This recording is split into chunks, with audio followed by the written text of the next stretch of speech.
Cora June Whitfield was on her knees scrubbing vomit off a drunk man's boots when her sister's fiancé leaned down and whispered, "You know they're taking bets at the card table on whether you'll die alone or just eat yourself to death first." She didn't cry. She didn't stand up.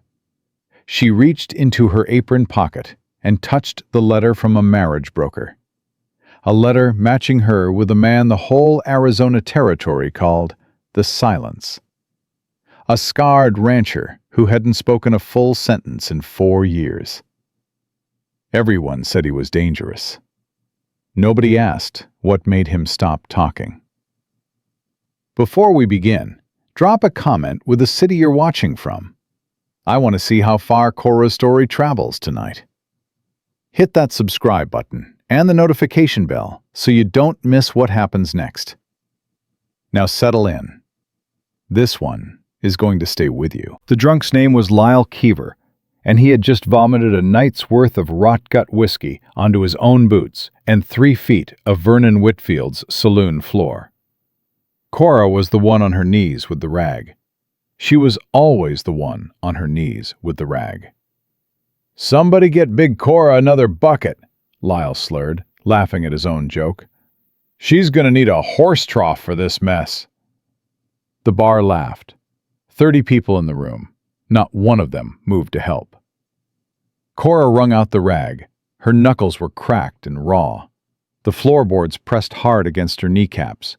280 pounds of body weight grinding bone into wood. She kept her head down. She had perfected the art of keeping her head down. 16 years of practice, since the day her mother died and her father stopped seeing her as a daughter and started seeing her as free labor. "Cora!" Vernon's voice cut from behind the bar. "When you're done playing nursemaid, the cider barrels need rotating, and use the side hallway. Della's entertaining." Della was always entertaining. Della was 24, thin as a reed, with honey-colored hair and a laugh that made men buy extra rounds. Della was the daughter Vernon introduced to visitors. Cora was the daughter Vernon sent through the side hallway. She stood up. Getting up was the hardest part. Not because of the weight, though that was considerable at 5'3", because every time she rose from the floor, she had to decide whether to look at their faces. Tonight, she looked. Edwin Marsh, the banker's son, was leaning against the bar with his arm draped over Della's shoulders. He had thin lips and soft hands that had never lifted anything heavier than a fountain pen. When he saw Cora straighten up, he nudged the man beside him, a slick-haired cattleman's agent named Caleb Price. "Watch this," Edwin murmured, not bothering to lower his voice. "Hey, Cora, come over here a second." Cora didn't move. She knew that voice. It was the voice of a man about to be clever at someone else's expense. "Cora, don't be shy. I've got good news." Edwin grinned. "I just asked your sister to marry me. She said yes." Something cold moved through Cora's chest. Not surprise. Della had been circling Edwin for months. Not jealousy exactly. Something closer to the sound of a lock clicking shut. "Congratulations," Cora said.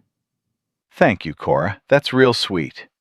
Edwin paused, timing his next line for the audience. "Now, we're planning the wedding for October. Della wants you to bake the cake, of course. You're the best baker in the territory." "I'd be happy to." "Wonderful." Edwin smiled wider. "And Caleb here. Caleb's my best man. He was just saying he needs a date for the wedding. What do you think, Caleb? You and Cora?" Caleb nearly choked on his whiskey. The bar erupted. Men slapped the counter. Someone howled. Even Vernon's mouth twitched behind his glass. Della laughed too. A light, tinkling, reflexive laugh.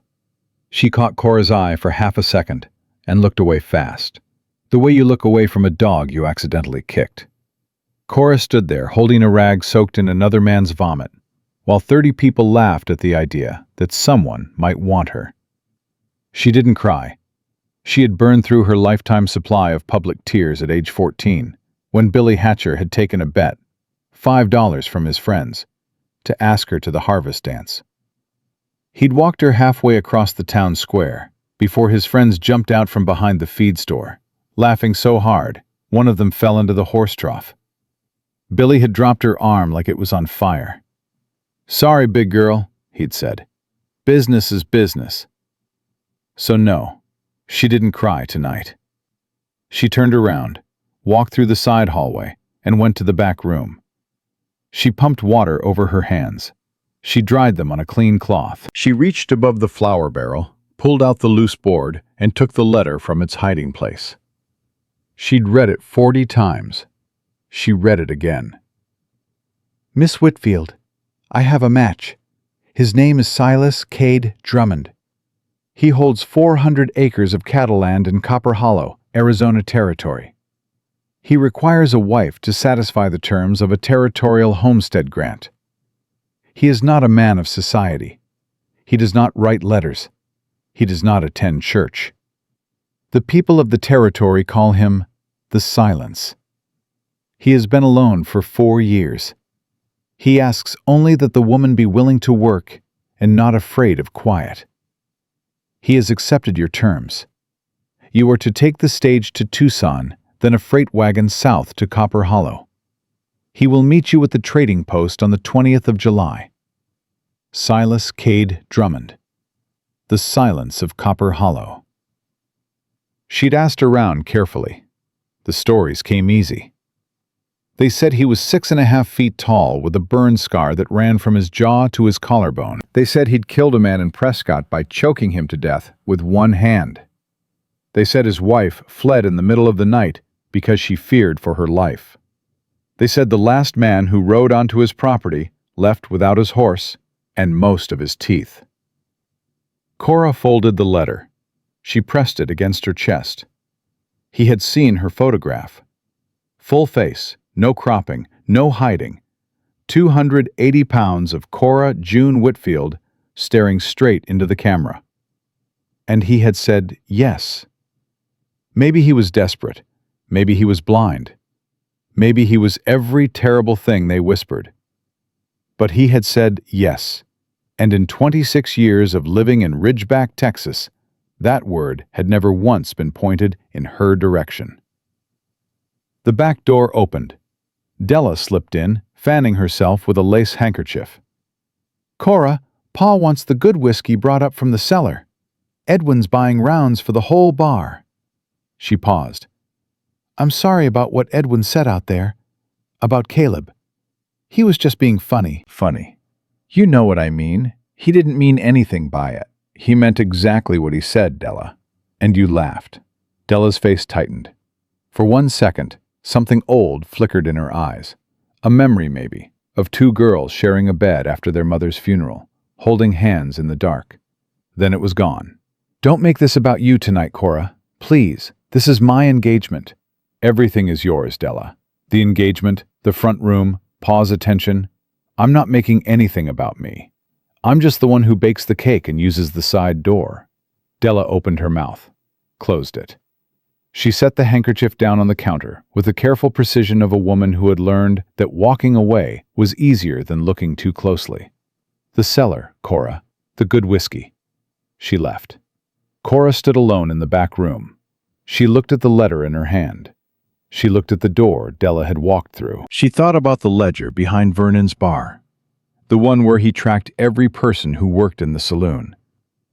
Last week, she'd opened it while sweeping. Under Della, he had written, "Hostess, revenue asset." Under Lyle Keever, he had written, "Regular, $12 per week." Under the column for Cora, there was nothing. No name, no entry. 12 years of work, and she did not exist in her father's books. She put the letter in her apron pocket. She went to the cellar. She carried the whiskey upstairs. She served Edwin's rounds. She smiled. She collected empty glasses. She mopped the floor at midnight. At 1 in the morning, she climbed to her attic room. She pulled a canvas bag from under the cot.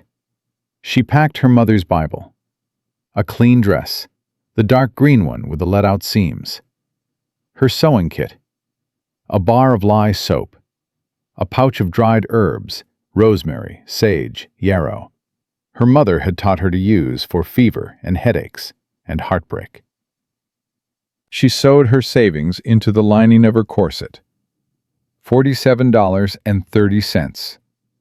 Every penny earned from pies she'd sold to ranch wives on the side. Money Vernon didn't know about. She would wear it against her skin. It was the only safe place she had. At 4 in the morning, she carried her bag down the stairs. The saloon was dark. It smelled of whiskey and tobacco and 1,000 nights just like this one. She crossed the room. She stopped at the bar. Vernon's ledger was open. She stared at the blank space where her name should have been. She picked up his pen. In the empty column, in her own neat handwriting, she wrote, Cora June Whitfield. Gone. She set the pen down. She walked to the door. Behind her, a floorboard creaked. She turned. Vernon stood at the bottom of the stairs in his nightshirt, squinting in the dark. Where do you think you're going? Arizona. I'm getting married. Vernon stared at her. Married? To who? Silas Drummond, Copper Hollow. The name landed. Vernon's face changed. Not concern. Recognition. Drummond. The one they call the Silence. The one who killed that man in Prescott. That's him. He'll break you in half, Cora.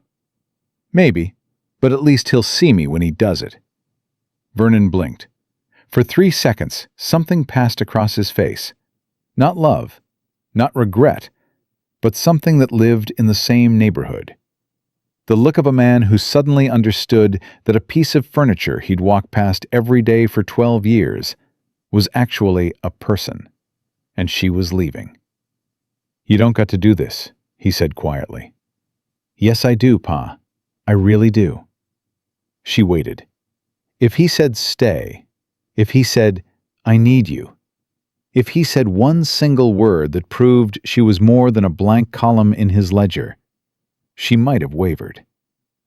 Vernon scratched the back of his neck. Well, he said, take a canteen. It's hot out there. Cora walked out the door. The stage to Tucson left at dawn. The driver, a sun-cracked man named Polk, watched her approach. He didn't say a word about her size. He just said, sit on the left, balances the load.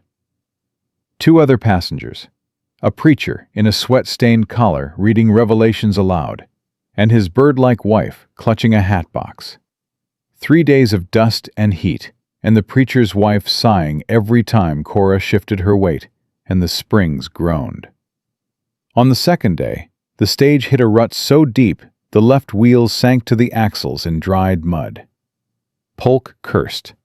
The preacher prayed. His wife wailed. Everybody out, Polk ordered. We gotta push. The preacher pushed. Polk pushed. The wheels didn't move.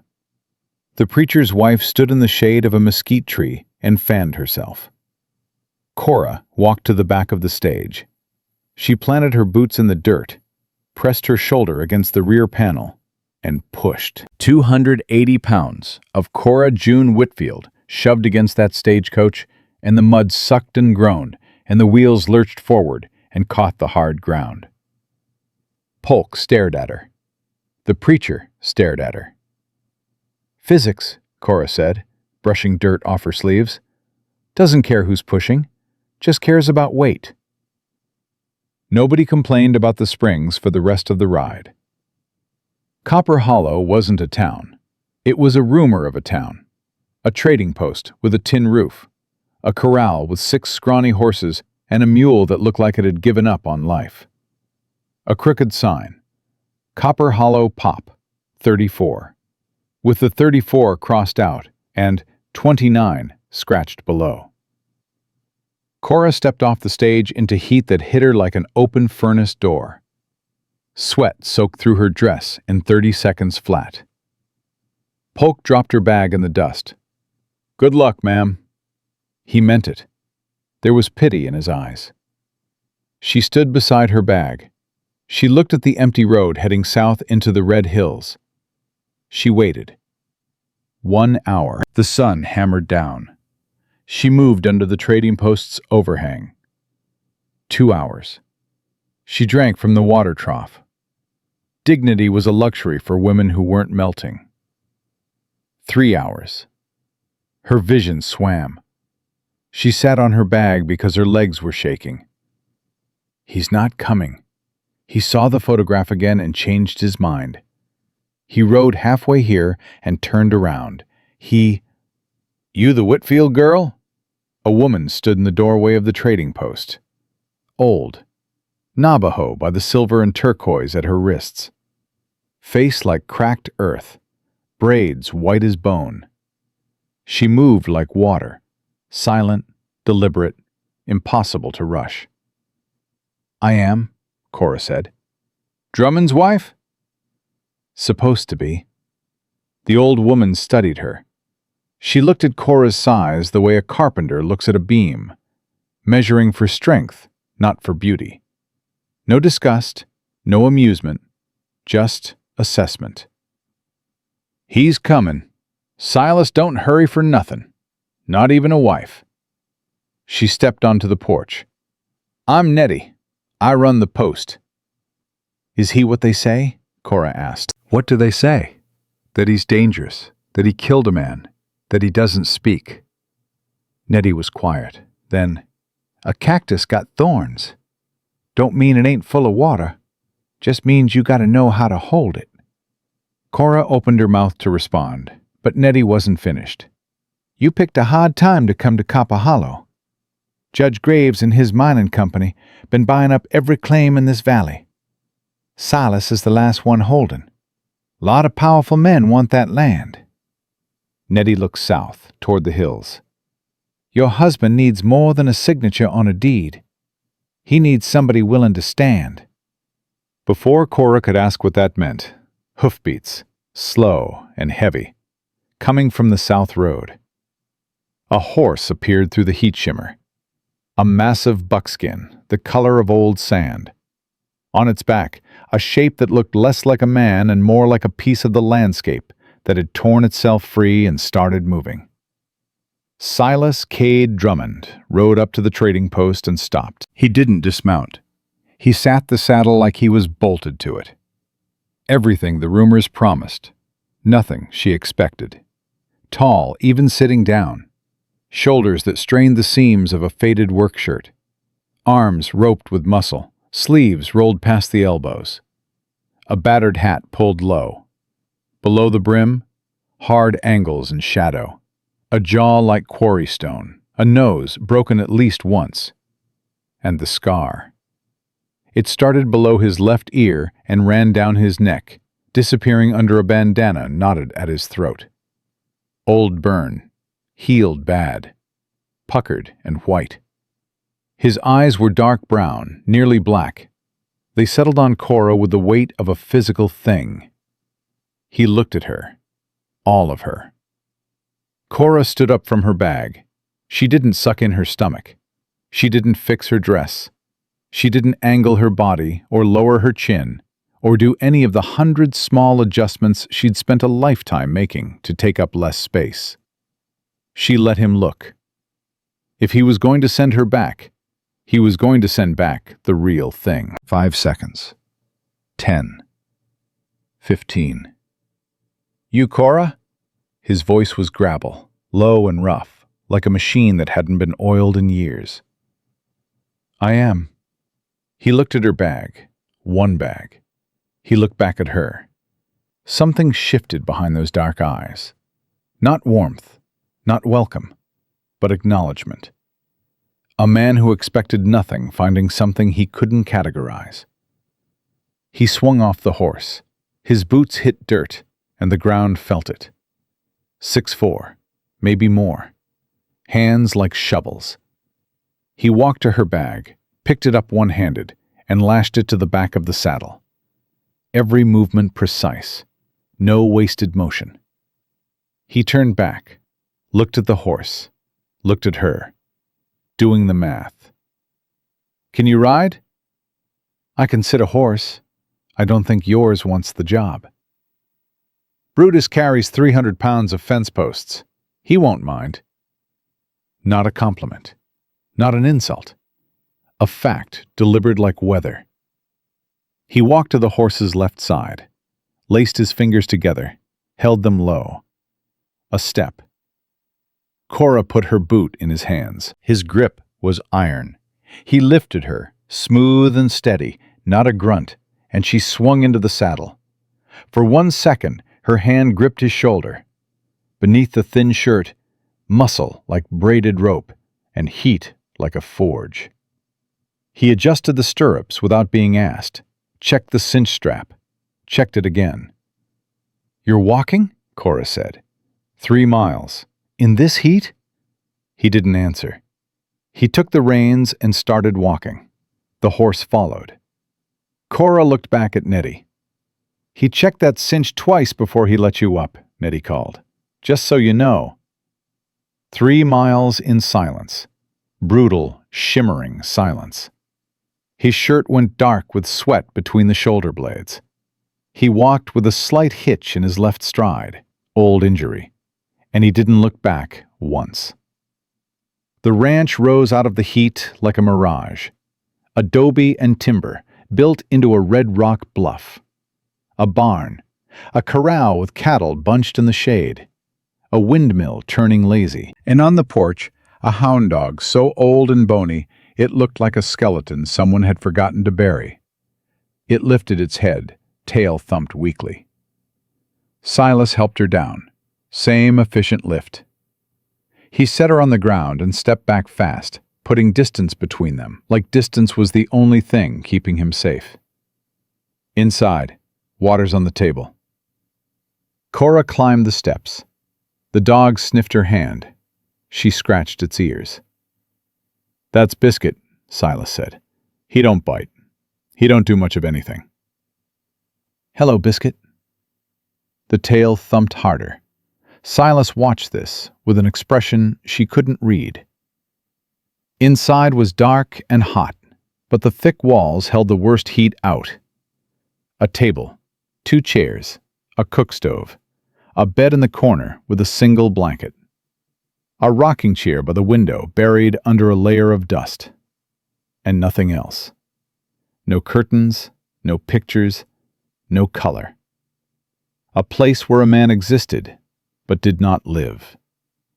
But Cora noticed something. On the mantel above the cold stove, pushed to the far back corner and turned face down, a small wooden picture frame. And on a nail behind the door, too high for a man to reach accidentally, a tiny pair of child's boots. Worn at the toes, scuffed, size of Cora's fist. She stared at those boots. She didn't ask. "Sleeping," Silas said from the doorway, pointing at the bed. "You take it. I got a cot in the barn." "The barn. Used it before. It's fine. Mr. Drummond, we're married." "On paper, for the grant." The words came out rehearsed, mechanical. He'd practiced this on the ride. "You cook. You keep the house. Come spring, you want to leave? I pay your fare to Texas. And if I don't want to leave?" He blinked. That wasn't in the script. "Then you stay," he said slowly, like a man testing ground that might give way. "All right." Cora walked to the cook stove. She opened it. Cold ash. She opened the cupboard. Flour, salt, lard, baking soda, dried beans, cornmeal. She reached for the stove door to start a fire. Silas moved, fast. His hand shot out and caught her wrist. Not hard, but sudden. "I'll do that," he said. His voice had changed, tighter. "You step back." Cora looked at his face. Something had shifted. The dark eyes were fixed on the stove with an intensity that had nothing to do with cooking. His jaw was locked. A muscle jumped in his cheek. "I can light a stove, Mr. Drummond." "I said I'll do it." He released her wrist, knelt at the stove. His hand struck the flint steady enough, but when the kindling caught, when that first orange flame licked up, his whole body went rigid. Just for a second, a held breath, a locked spine. Then he stood, stepped back from the stove, and moved to the doorway, far from the fire. "When did you last eat a real meal?" Cora asked, not pressing what she'd just seen. "Define real." "Something that didn't come out of a tin or off a jerky rack." "A while." "How long?" "Maybe a year." "A year?" Cora stared at him. "You survived, Mr. Drummond. That's not the same as eating." "It's kept me alive." "Barely, by the look of you." She rolled up her sleeves. "Show me the well or get out of my kitchen." Something happened to his face. Not a smile. The ghost of something that might have been a smile in a previous life. He pointed to the back door. "Well's out back. Pump sticks. Hit it on the left." She cooked. Cornbread with sage from her mother's pouch. Beans with salt and the last of an onion she found sprouting in the cupboard. The cabin filled with the smell of something real. Silas stood in the doorway the whole time. He didn't cross the threshold into the kitchen. He stayed where the air moved, away from the heat of the stove. Cora noticed. She filed it away. "Sit down," she said when it was ready. He sat. He picked up the fork and held it like he'd forgotten its purpose. She put the plate in front of him. Cornbread, beans, water. Silas looked at the food. He looked at her. He closed his eyes, just for a second. A breath held and released. And when he opened them, they were wet. He blinked it away fast, but Cora saw. He ate without speaking, scraped the plate clean with the edge of the cornbread, sat very still when he finished. "More?" He nodded. She refilled the plate. He ate that too. When he was done, he carried his plate to the basin. He washed it carefully, slowly, like it was something worth protecting. Then he turned to her. "The rocking chair by the window. It was my mother's. Brought it from Missouri." He paused. "You can use it." He put on his hat. He walked to the door. He stopped with his hand on the frame. "Good night, Cora." First time he said her name without it being a question. Just her name, spoken into the warm air like a word he was relearning. "Good night, Silas." He left. Screen door closed soft. Boots across the porch. Barn door creak. Silence. Cora sat in the rocking chair. It held her weight without a sound. Solid, well-made, built by someone who understood that things carry more than they show. She ran her hand along the worn armrest. Biscuit patted over and laid his old head on her knee. Cora looked at the empty cabin, the walls with no pictures, the overturned frame on the mantel, the child's boots hanging on the nail behind the door, the man who couldn't stand near a fire, the man who hadn't spoken in 4 years. The man who closed his eyes over a plate of beans and cornbread like he was praying, or remembering, or trying not to break apart. They called him the Silence. They said he was dangerous. But dangerous men don't walk 3 miles in killing heat so a stranger can ride. Dangerous men don't check the cinch twice. Dangerous men don't wash their own plates like they're handling something sacred. Something terrible had happened to Silas Drummond. Something that burned his skin, killed his voice, and hung a pair of tiny boots on a nail where he could see them every day but never reach them. Cora didn't know the story yet, but she was a baker's daughter. She knew what it looked like when something was rising beneath the surface, pressing outward, needing the right warmth to finally break through. She rocked the chair. Biscuit sighed. Outside, the desert exhaled, and the stars came out thick as spilled flour. In the barn, a man who hadn't spoken in 4 years lay on a cot in the dark, listening to the sound of someone moving in his house for the first time since the silence began. For the first time in 4 years, Silas Drummond did not sleep with his hand on his knife. Cora woke to the sound of an axe. Steady, rhythmic, brutal. Thock, thock, thock. Each blow landed with the precision of a man who had been splitting wood every morning for 4 years, and would split it for 4 more if that's what the silence required. She lay still. The bed was harder than her cot in Ridgeback, but the sheets smelled like clean cotton and sage, and someone had left the window cracked to let the pre-dawn air in. The desert before sunrise was a different animal than the desert at noon. Cool, almost gentle, like the land was apologizing in advance for what it was about to do. Cora sat up. Her body ached from 3 days on a stagecoach, and muscles she didn't know she had were announcing themselves with sharp complaints. She looked around the cabin. Everything was exactly as she'd left it, except for 2 things. A bucket of fresh water sat beside the cook stove, filled to the brim. And on the table, next to the cold coffee pot, was a single prickly pear fruit. The spines had been carefully, painstakingly cut away with a knife. Someone had taken the time to make it safe to hold. Cora picked it up. The flesh was cool. He must have gone out before dawn to find it. Prickly pear didn't grow close to the cabin. She'd seen the nearest cactus patch a half-mile south on the ride in. She ate it standing up. It was sweet and strange, and tasted like nothing she'd ever had in Texas. The axe stopped. Boots on the porch. The door opened. Silas filled the frame, already soaked in sweat, hat pushed back on his head. He saw her standing at the table. He saw the prickly pear in her hand, half-eaten. Something flickered across his face and vanished. "Coffee's in the barn," he said. "I'll bring the pot." "I'll make it. I saw the beans in the cupboard." "They're old." "I've had worse." He stood there for a beat too long, like he wanted to say something about the fruit.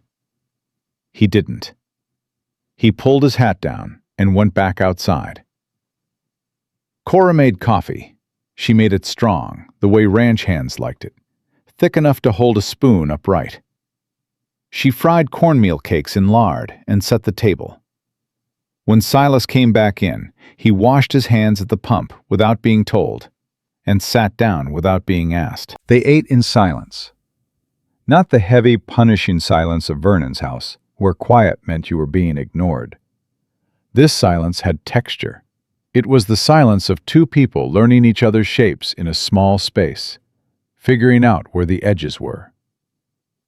Silas ate everything she put in front of him. 3 cornmeal cakes, 2 cups of coffee. When he finished, he sat back and looked at her with those unreadable dark eyes. "I work the cattle from dawn to midday," he said. "Fence lines need mending. There's a creek bed south of the barn that needs clearing before the summer rains. I eat at noon and again at dark." "All right. The house is yours. Do what you want with it. There's a garden plot behind the windmill my mother—" He stopped. Reset. "There's a garden plot. Soil's decent if you water it." "What do you need me to do, Silas?" The question seemed to confuse him. "I told you. Cook. Keep the house." "That's not what I mean. What do you need?" He stared at her. The silence stretched. Cora could see him retreating behind those walls, brick by brick, mortaring them up with years of practice. "I need the grant secured," he said flatly.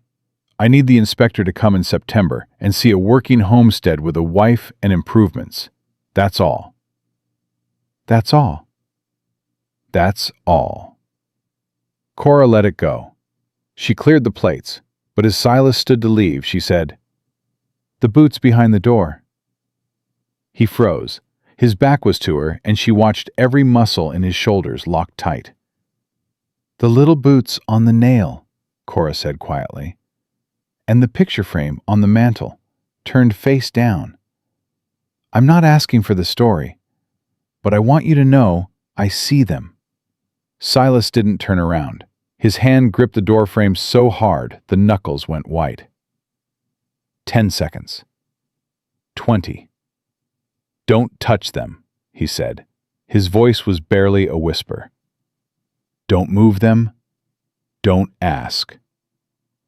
"I won't." He walked out. The screen door banged shut behind him, hard enough to rattle the window glass. Cora stood alone in the kitchen. She dried her hands on her apron. She looked at the tiny boots hanging on the nail. Whatever had happened to Silas Drummond, it lived in this cabin like a third person. It sat in the rocking chair. It hung on the wall. It turned picture frames face down and kept a man sleeping in a barn because the bed held a ghost he couldn't share a room with. She got to work. Not because he'd asked her to, but because work was the only language she'd ever been fluent in, and right now she needed to speak. The cabin needed everything. She swept the floors, scrubbed the table, cleaned the windows until actual sunlight came through, instead of a gray suggestion of it. She found the garden plot behind the windmill, dry and neglected, but the soil was dark beneath the crust. She hauled water from the well in buckets, 6 trips, her arms burning, her dress soaked through with sweat. She planted the sage and rosemary from her mother's herb pouch. Small green things in all that red dirt. It looked ridiculous. It looked like hope. By midday, the heat was murderous. Cora sat on the porch in the thin shade, drinking water, her face flushed and her legs shaking. Biscuit lay at her feet, too hot to move. The land shimmered and danced in every direction. No trees, no shade, just sun and rock and silence. A rider appeared on the north road. Cora stood up. It wasn't Silas. Silas was south, working the fence line. This rider was coming from the direction of Copper Hollow, and he was moving fast. The man rode up to the porch on a well-groomed chestnut mare that looked too expensive for this territory. He wore a gray suit, clean and pressed, and a hat that had never seen a day's work. His face was smooth, well-fed, with a politician's smile that showed teeth without showing anything behind them. He didn't dismount. He looked down at Cora from the saddle, the way a man looks at a piece of furniture he's deciding whether to buy. "Well, well," the man said. "So the rumor's true. Drummond actually got himself a wife." Cora wiped her hands on her apron. "Can I help you?" "You can indeed, ma'am. I'm looking for your husband." He tipped his hat, a practiced gesture. "Name's Virgil McCrae. I ride for Judge Harlan Graves. The judge owns the Copper Basin Mining Company and a good deal of the land surrounding this property." "Mr. Drummond isn't here." "I can see that." McCrae looked around the property slowly, taking inventory. The cattle, the barn, the windmill, the new wet patches in the garden where Cora had just watered. "The judge wanted me to deliver a message, friendly-like." "I'm listening." McCrae reached into his coat and produced a folded paper. He leaned down and held it out. Cora took it. "The Territorial Homestead Grant requires proof of sustained improvements by September 1st, McCrae recited, clearly repeating words that weren't his. "That means more than a cabin and a few head of cattle. The judge wants Mr. Drummond to know that if the claim doesn't meet the standard, the land reverts to public auction, and the judge will be bidding." Cora unfolded the paper, Legal language, dense and deliberate. But the meaning was clear. Silas had until September to prove this ranch was a real, functioning homestead, or he would lose it. The judge also wants you to know, McCrae continued, that he's prepared to make a fair offer. $1,500 for the full 400 acres. That's generous, ma'am. More than generous for land this dry. And if my husband says no? McCrae's smile thinned. The judge is a patient man, ma'am, but patience has a season, and September comes whether you're ready or not. He tipped his hat again. Welcome to Copper Hollow, Miss Drummond. He turned the horse and rode north. Cora watched him until the heat shimmer swallowed him. Then she looked down at the paper in her hands. $1,500 for 400 acres that sat on top of what Nettie said was the richest copper vein in the territory. It wasn't generous. It was robbery dressed in a suit. She folded the paper and put it in her apron pocket, next to the place where the marriage broker's letter used to live. Silas came back at noon, leading Brutus by the reins. He was caked in dust and sweat, a coil of barbed wire over one shoulder. He saw Cora's face and stopped. What happened?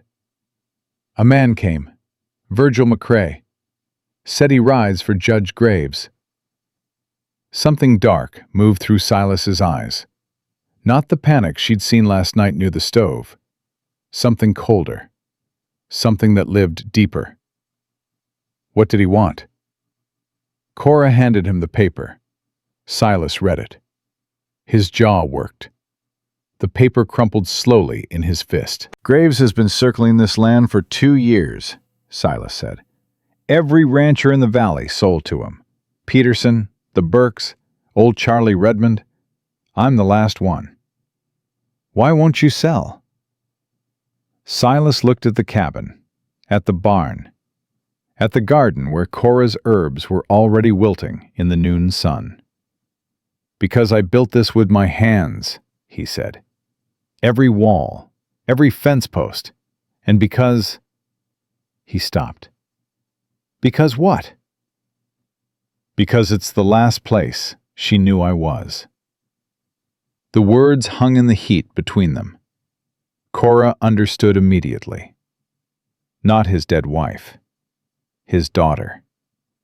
If the girl ever came looking for her father, this was the only address she'd have.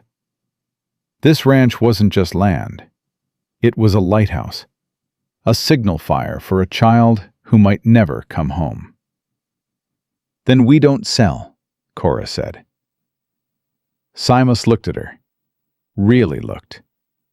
For the first time since she'd arrived, his eyes weren't guarded or distant. They were raw and startled, and something else. Something that might have been gratitude, if he remembered what that felt like. The inspection is September 1st, he said. We need a working well with a pump house, a root cellar, a chicken coop, and the south fence needs 3 miles of new wire. I can't do it alone. You're not alone. Cora, this is hard labor. In this heat, men twice your... He caught himself. Stopped. Twice my what, Silas? I just meant the heat is dangerous. I pushed a stagecoach out of a mud rut 2 days ago by myself. I carried 40-pound flour sacks up 3 flights of stairs every week for 12 years. I am not fragile. I am not decorative. And I am not going back to Texas. So tell me what needs doing and let me do it. Silas stared at her for a long moment. The corner of his mouth moved. Not a smile, but the place where a smile would go if it ever found its way home. The well pump needs a new housing, he said. I'll cut the lumber. You hold the frame while I nail it. I can do that. I know you can. 3 words, delivered flat, without ceremony. But Cora felt them land somewhere deep in her chest and take root like sage in dry soil. They worked through the afternoon. Silas cut boards. Cora held them steady. Her arms ached. Sweat ran into her eyes and stung.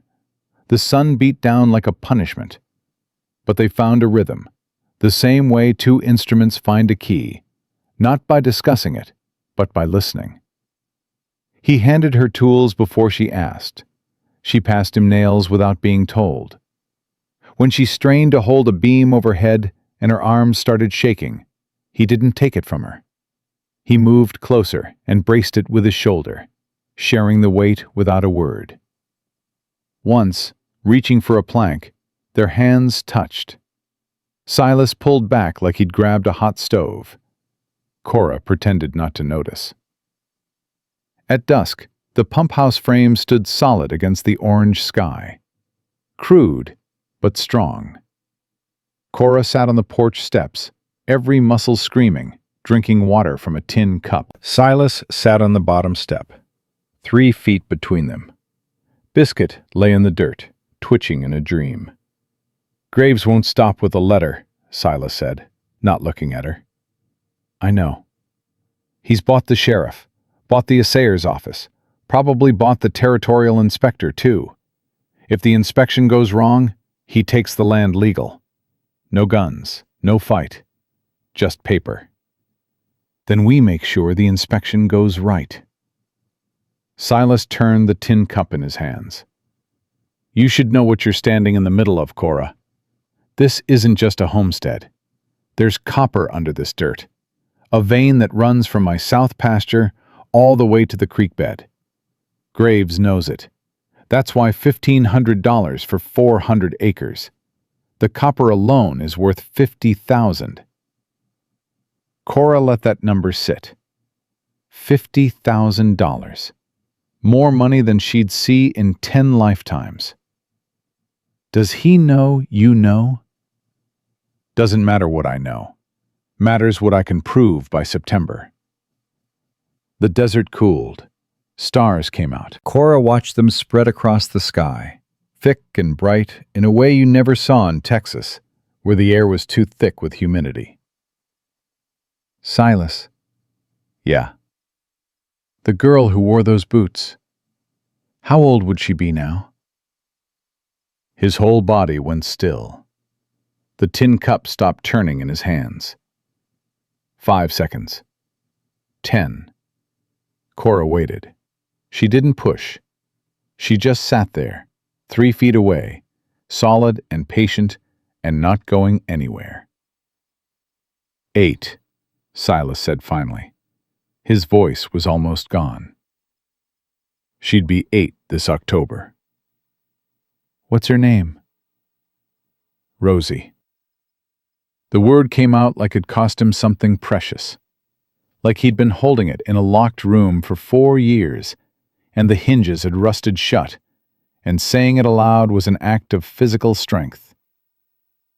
"Rosie," Cora repeated softly. "That's a beautiful name." Silas stood up fast. He walked to the edge of the porch and stood with his back to her, one hand on the post, his shoulders rising and falling with deep, controlled breaths, the breathing of a man who has taught himself not to break. "Her mother took her," he said to the dark. 4 years ago, while I was in the hospital from the fire at the forge. I woke up and they were gone. A note on the pillow. She left with a railroad man named Aldridge. Took Rosie. Took everything." "Did you look for them?" "For 2 years. Every town between here and California. Every railroad camp. Every church registry. Nothing. It's like they walked into smoke." "Emmeline," Cora said. She didn't know how she knew the name. Maybe Nettie had mentioned it. Maybe it was written in the way Silas avoided saying it. He flinched like she'd struck him. "Don't say her name in this house." "All right." "She said I destroyed everything I touched." His voice was barely audible now. "The fire at the forge. She said it proved what she always knew, that I was dangerous, that Rosie wasn't safe with me." "Was it your fault, the fire?" No. Apprentice knocked a coal bucket into the oil trough. But I was there. I was always there when things burned. Cora stood up from the steps. Her knees popped. She walked to where he stood and stopped beside him. Not touching, just close. You're not dangerous, Silas. You don't know that. I know you walked 3 miles in heat that could kill a man so I could ride a horse. I know you cut the thorns off a prickly pear at 5 in the morning so I could eat it without getting hurt. I know you check cinch straps twice and wash your own plates and gave me your mother's rocking chair 3 hours after meeting me. She paused. Dangerous men don't do those things. Silas turned his head. In the starlight, his eyes were wet. He didn't blink it away this time. I didn't want a wife, Cora. I know. I needed a name on a deed. I know that too. But you... He stopped. His hand came up, hovered near her face, and dropped back to his side. The motion of a man who wanted to reach for something and couldn't remember if he was allowed. I'm not going anywhere, Silas, Cora said. And Rosie might come looking someday. When she does, this ranch needs to be standing. So we fight for it. Not for copper, not for money. For a little girl who needs to know where her father is. Silas's breath caught. A sound came out of him. Not a word, not a sob. Something between. The sound of a lock turning after 4 years of rust. He didn't speak again. He walked to the barn. The door closed behind him. Cora stood on the porch alone, biscuit pressed against her leg. She looked out at the dark desert, the impossible stars, the red land that wanted to swallow everything that dared to grow on it. She put her hand in her apron pocket. Her fingers touched the folded legal paper from Judge Graves. She thought about Vernon's ledger with no entry for her name. She thought about Della's side door. She thought about 30 people laughing in a saloon while she knelt on the floor. Then she thought about a man who cut thorns off cactus fruit at dawn. A man who said, I know you can, like it was the simplest truth in the world. A man with a daughter's boots hanging on a nail he could see every day, but never reach. Cora squared her shoulders. The porch boards held firm beneath her. September 1st. 8 weeks. A well, a root cellar, a chicken coop, 3 miles of fence, and a judge who wanted them gone. She'd spent 26 years being invisible. She'd spent 26 years taking up space that nobody wanted her to fill. Now she had a ranch to save, a man to stand beside, and the little girl's ghost to keep the light on for. For the first time in her life, Cora June Whitfield was exactly where her weight was needed. 3 weeks they worked. 3 weeks of heat that pressed down on the land like a boot on a throat. And Cora and Silas Drummond built like the devil himself was counting the days. Because he was. His name was Judge Harlan Beaumont Graves, and he owned a calendar. The well pump house went up first. Then the chicken coop, framed with juniper posts Silas hauled from the hills. Cora dug the foundation for the root cellar with a pickaxe and a fury that startled even herself. The first day, she broke 2 blisters into bleeding sores and kept swinging. The second day, she couldn't close her hands around a coffee cup. The third day, calluses started forming, thick and yellow, and the pickaxe felt lighter. Silas didn't coddle her. He didn't ask if she was tired or suggest she rest. He worked beside her in that brutal silence of his, handing her water when she needed it, bracing beams when she held them, matching her hour for hour in the killing sun. But Cora noticed things. She noticed that he always positioned himself between her and the direct sun, so his shadow fell across her hands while she worked. She noticed that he sharpened her tools at night so they'd cut cleaner the next morning. She noticed that every day, without fail, a prickly pear fruit appeared on the kitchen table with its thorns cut away. He never mentioned the fruit. She never thanked him. It became a language between them, a conversation conducted entirely in cactus and silence. The fence was the worst of it. 3 miles of barbed wire through rocky terrain in August heat. Silas drove the posts. Cora stretched the wire. The first time the barbs tore through her gloves and ripped a gash across her palm, she hissed through her teeth and kept pulling. Silas heard the hiss. He walked over, took her hand, and looked at the cut. His fingers were enormous around hers. He held her hand, the way you hold a bird that's flown into a window. Firm, but careful, like he was afraid of breaking something without meaning to. You need to wrap that. I need to finish this line. Cora. I've bled before, Silas. It's not fatal. He looked at her, that long, heavy look she was starting to recognize. The look of a man recalibrating something he'd been certain about. He pulled the bandana from his neck. The scar was fully exposed now, angry and white in the sunlight, running from below his ear to his collarbone. He wrapped her hand with quick, practiced movements, tight enough to stop the bleeding, gentle enough that she felt the restraint in his fingers, the conscious effort not to grip too hard. "Thank you," she said. He dropped her hand and walked back to the fence posts without a word. But the bandana smelled like him. Cedar and sweat and something underneath. Something warm that had no name. Nettie came up from Copper Hollow every few days on her old mule, bringing supplies and news. She'd sit on the porch with Cora, drinking sage tea, watching Silas work the far pasture. "Judge Graves hired 2 new men last week," Nettie said one afternoon. "Brought them in from Tucson. Hard men. Gunmen. Not cowboys. What does he need gunmen for? Same thing every man with too much money needs gunmen for. To make sure people who say no start saying yes." Cora looked at the legal paper she'd pinned to the kitchen wall. September 1st. 4 weeks away. "Nettie, you said every rancher in the valley sold to Graves. Why?"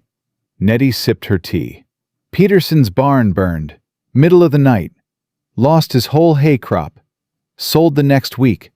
The Burkes found their water poisoned. 3 dead cattle in one morning. Sold by Friday. Old Charlie Redmond, he was stubborn, held out the longest." Nettie paused. "They found him at the bottom of Sycamore Canyon. Horse came back without a rider. Sheriff called it an accident." "And no one said anything?" "People say plenty, Cora, but saying and doing live in different houses. Graves owns the sheriff, owns the assayer, owns half the territorial legislature. Who you going to tell?" Cora stared at the hills. "So we're next." "You've been next since the day Silas refused the first offer. Only thing kept Graves from moving sooner was Silas himself. Even Graves's gunmen don't want to ride up on a man like Silas Drummond. But now there's a wife. Now there's something to lose. You think they'll come for me?" Nettie set her cup down. "I think a man who won't bend for himself will bend for someone he cares about. And Graves knows that." "Silas doesn't care about me. I'm a name on a deed." Nettie smiled. The kind of smile old women give young ones when they're being foolish. "Child, that man has cut the thorns off a prickly pear every morning for 3 weeks. He ain't done that for a deed." Cora didn't answer. She watched Silas in the far pasture, a dark shape against the white sky, driving fence posts into the earth with a fury that looked like it could split the world in half. That night, the trouble started. Cora was in the root cellar, stacking mason jars of preserved beans on the new shelves Silas had built, when she heard Biscuit bark. Biscuit never barked. The dog was too old and too tired to bark at anything short of the second coming. She climbed out of the cellar. The sun was almost down. Silas was at the corral, brushing Brutus. He'd heard it too. He was standing still, the brush frozen in his hand, his head tilted, listening. Hoofbeats. More than one horse, coming fast from the north. Silas dropped the brush. He walked into the barn and came out carrying his Winchester rifle. He levered around into the chamber with a sound that carried across the whole property. "Get inside," he said. "Silas, inside, now." Cora went to the porch, but didn't go in. She stood behind the post, watching. 3 riders came over the rise. 2 of them were strangers, hard-faced men in dusters, riding fast. The third was Virgil McCrae in his gray suit, hanging back. Always hanging back. The man who delivered messages, but never threw the punch. The 2 riders pulled up 30 yards from the corral. One of them, a broad man with a flattened nose and a tobacco-stained mustache, grinned at Silas. "Evening, Drummond. Judge Graves sends his regards." Silas didn't speak. He stood with a rifle across his chest, not aimed, not lowered. Ready. "Name's Heck Langley," the broad man said. "This here's my associate, Tom Pell. We're just here to survey the property line. Judge thinks there might be an encroachment on his mineral rights." "There's no encroachment," Silas said. "The property line's been surveyed twice. Get off my land." Langley's grin widened. "Now that ain't neighborly. We rode a long way in this heat." He looked past Silas toward the porch. His eyes found Cora. "Well now, that the new missus? Heard you sent away for a mail-order bride, Drummond. Looks like you ordered the family-size portion." Pell laughed. A hyena sound, high and sharp. Cora waited for the rage. She waited for Silas to roar, to charge, to swing that rifle like a club. She'd heard the stories. The silence of Copper Hollow. The man who choked a trespasser half to death. But Silas didn't move. His face didn't change. He stood absolutely still, the rifle across his chest.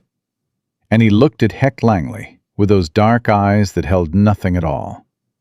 No anger. No fear. Nothing. The emptiness was worse than fury. It was the look of a man who had calculated exactly how many seconds it would take to kill you, and decided you weren't worth the ammunition. "You have 10 seconds, Silas said. The grin slipped off Langley's face. He looked at Pell. Pell had stopped laughing. "Judge Graves wants an answer by end of week," Langley said, the bravado thinning. "1,500 for the lot. Final offer." "You have 5 seconds." Langley reined his horse around. Pell followed.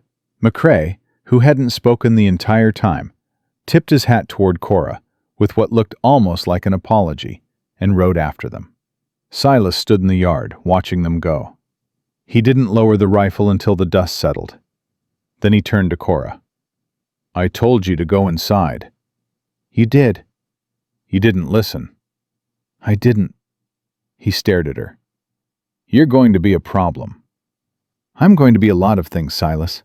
A problem is the least of them." He almost smiled. She saw the muscles in his jaw fight it. He lost. It was the first time she'd seen anything close to a smile on Silas Drummond's face, and it lasted less than a second. But it cracked something open, a door she hadn't known was there. "They'll come back," he said. "I know." "Not with words next time." "I know that too." Silas leaned the rifle against the porch rail. He sat on the steps. The sun was gone. The first stars were appearing. He rubbed his face with both hands, and when he dropped them, he looked older, tired in a way that sleep couldn't fix. "I'm putting you in danger," he said. "Every day you're here, Graves has a target he didn't have before. I should send you back." "You should try." "Cora, I'm serious." "So am I." She sat down beside him, closer than usual, close enough that their arms almost touched. "I left Ridgeback because I was invisible, Because my father kept a ledger with every name in his business except mine. Because my sister asked me to use the side door so her fiancé's friends wouldn't see me. I came here to exist, Silas, to take up space in a world that told me I took up too much. You don't get to send me away because it's safer. Safe is the attic room in my father's saloon. Safe is keeping my head down and scrubbing vomit off strangers' boots. I didn't marry a man they call the Silence because I wanted safe. Why did you marry me? The question landed between them like a struck match. Because you said yes, Cora said simply, and because nobody else ever has. Silas turned to look at her. In the starlight, his scar was a white river down his neck, and his eyes held something she hadn't seen before. Not gratitude, not pity. Something hotter and more frightened than either. The night of the fire, he said slowly, at the forge. The oil caught and the whole building went up in 30 seconds. My apprentice, a kid named Billy Owens, 15 years old. He was trapped under a fallen beam. I went in. The heat was so bad, the hair on my arms burned off before I reached him. I got him out, dragged him through the door. Then the roof came down. He touched his scar. His fingers traced the line from jaw to collarbone, like a man reading a map of his own destruction. I was in the hospital 3 weeks. When I woke up, Emmeline and Rosie were gone. A note on the pillow. I can't live with a man who destroys everything he touches. That's what she wrote, word for word. I've had 4 years to memorize it. She was wrong, Silas. Was she? The forge burned. My marriage burned. Now Graves is going to burn this ranch if I don't hand it over. Everything I'm near catches fire. I'm near you, Cora said, and I'm still standing. He looked at her, a long, devastating look. She could see the war behind his eyes, the part of him that wanted to reach for her, fighting the part that believed his hands only knew how to break things. You shouldn't be, he whispered. You should be anywhere but here.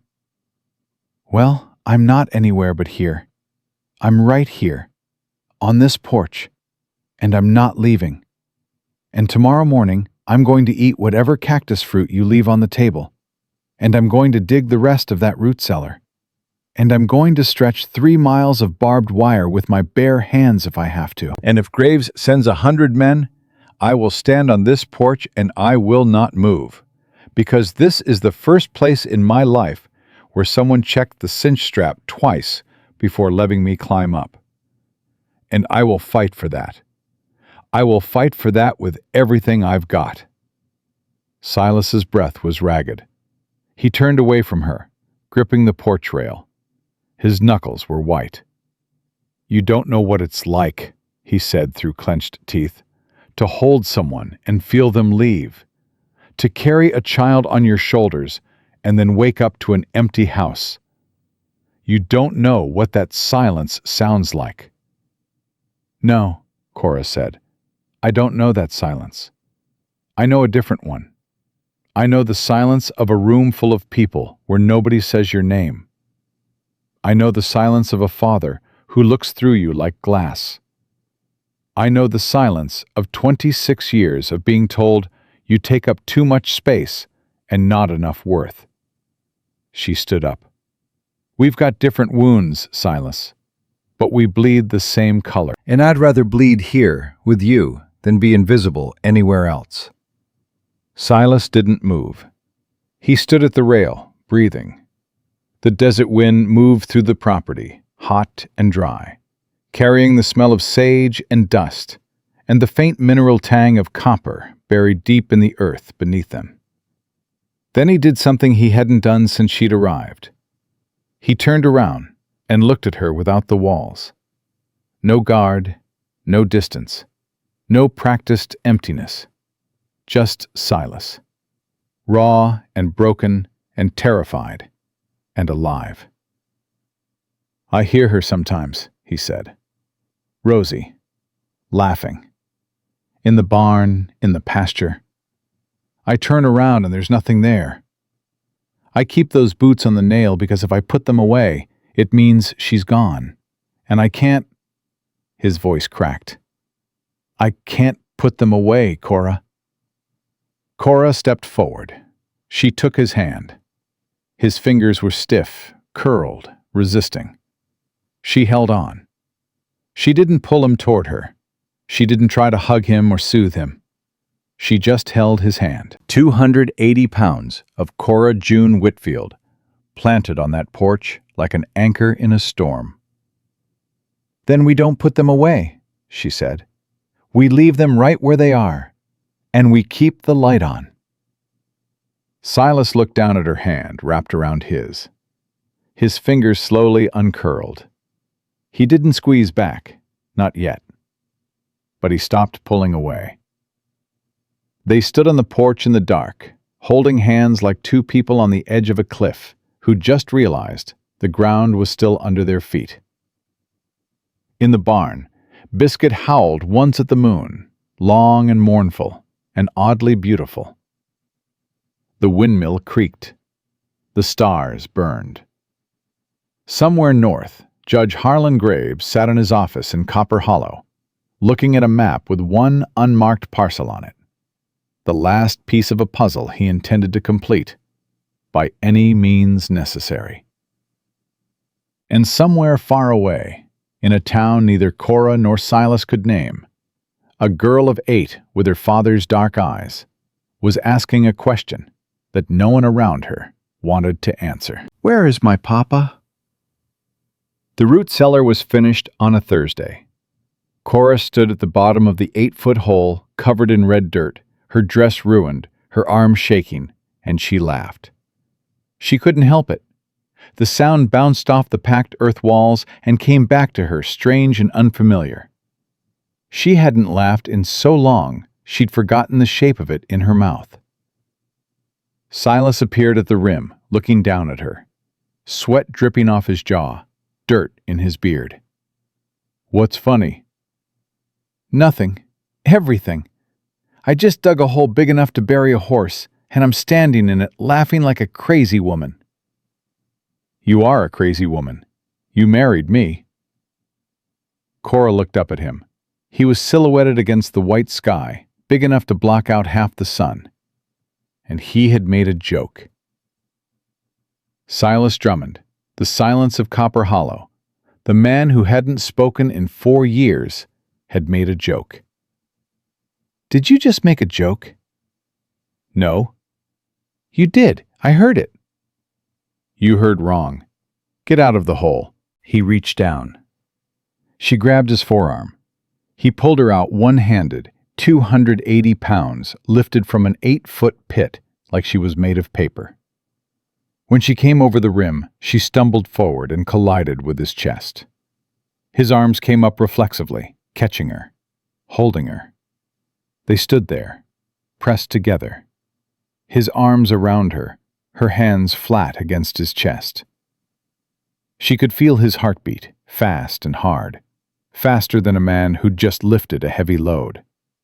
Fast in a way that had nothing to do with effort. His chin rested on the top of her head. She felt his breath in her hair. He smelled like cedar and sweat and the copper dust that coated everything in this valley.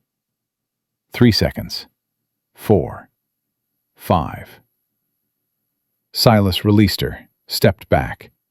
His face was unreadable, but a vein in his neck was pulsing, and his hands, those enormous, scarred, careful hands, were trembling. You should clean up, he said. His voice was rough. Dinner. He walked away fast, longer strides than normal. Cora watched him go. She looked down at her dirt-covered dress. She pressed her hand against her chest, where his heartbeat had drummed against her palm. Fast. His heart had been so fast. She went inside. She washed. She cooked. They ate in silence, but it was a different silence now. The air between them was charged, electric, the way the desert felt before a monsoon. Every time she passed him the bread and their fingers brushed, a current ran through her arm. Every time she caught him watching her from across the table, and he looked away fast, she felt it. The gravity between them, pulling, pulling, and both of them too terrified to fall. After dinner, Silas didn't go to the barn immediately. He sat in the kitchen, turning his coffee cup in his hands. Cora washed the dishes.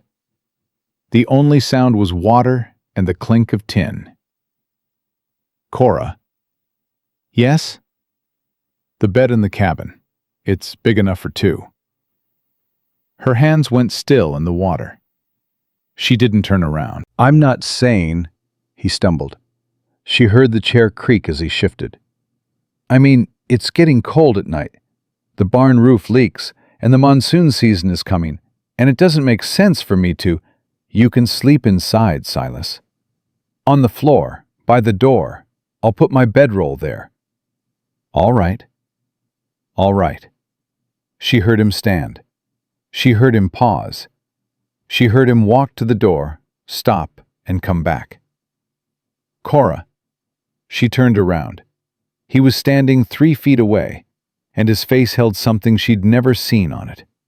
Vulnerability so complete, it looked like pain. Nobody ever stayed before, he said. Everyone I ever loved walked out that door and didn't come back. My mother, my wife, my girl.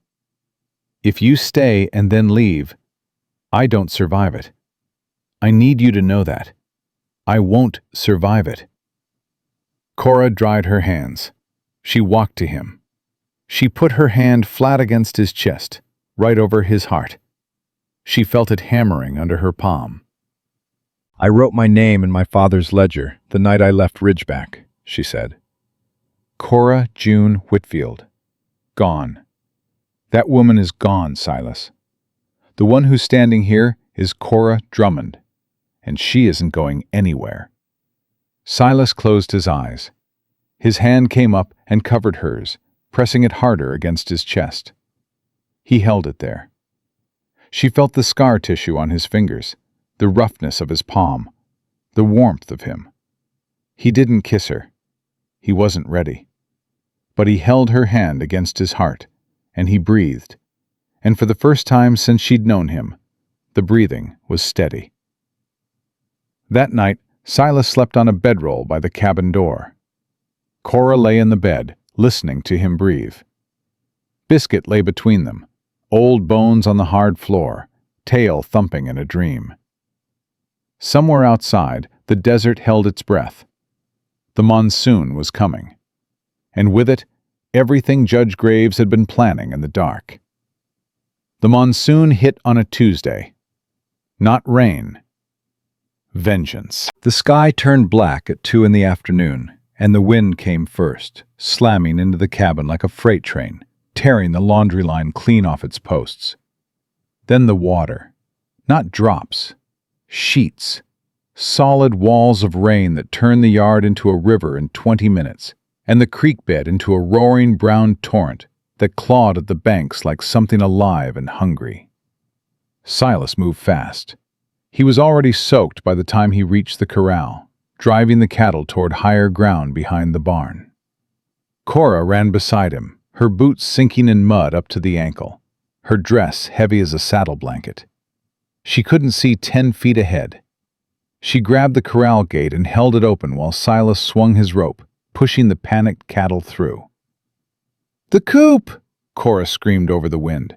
"The water's at the coop!" Silas looked.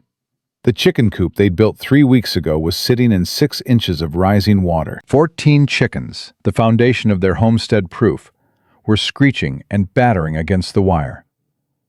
"Leave them!" Silas yelled. "The hell I will!" Cora slogged through the mud. She ripped the coop door open and started grabbing chickens 2 at a time, tucking them under her arms and carrying them to the barn. She made 4 trips, 14 chickens. By the time she carried the last one, the water where the coop stood was knee-deep and moving fast. She lost her footing on the last trip. The mud gave way and she went down hard on her side, one arm wrapped around two squawking hens, the other plunging into brown water up to the elbow. The current pulled at her. At her weight, the water shouldn't have been a threat, but the mud underneath was slick as grease, and her boots couldn't find purchase. A hand clamped around her arm. Silas hauled her up out of the muck with a single pull, chickens and all. He didn't let go. He half-carried, half-dragged her to the barn and shoved her inside. "Don't you ever do that again," he said. His face was inches from hers, rain streaming down his scar, his eyes wild. "You hear me, Cora? Don't you ever." "They're our chickens, Silas." "They're chickens. You're my wife." The word landed between them. Wife. Not the name on a deed, not the woman who cooks. My wife. Silas heard himself say it. She watched the realization hit his face, watched him try to take it back and fail because it was already out, already real, already hanging in the wet air of the barn between two soaked people holding 14 chickens. He released her arm. He stepped back, but the word stayed. The storm lasted 3 days. 3 days trapped in the cabin while the rain hammered the roof and the wind screamed through the valley. The creek rose to within 50 yards of the barn.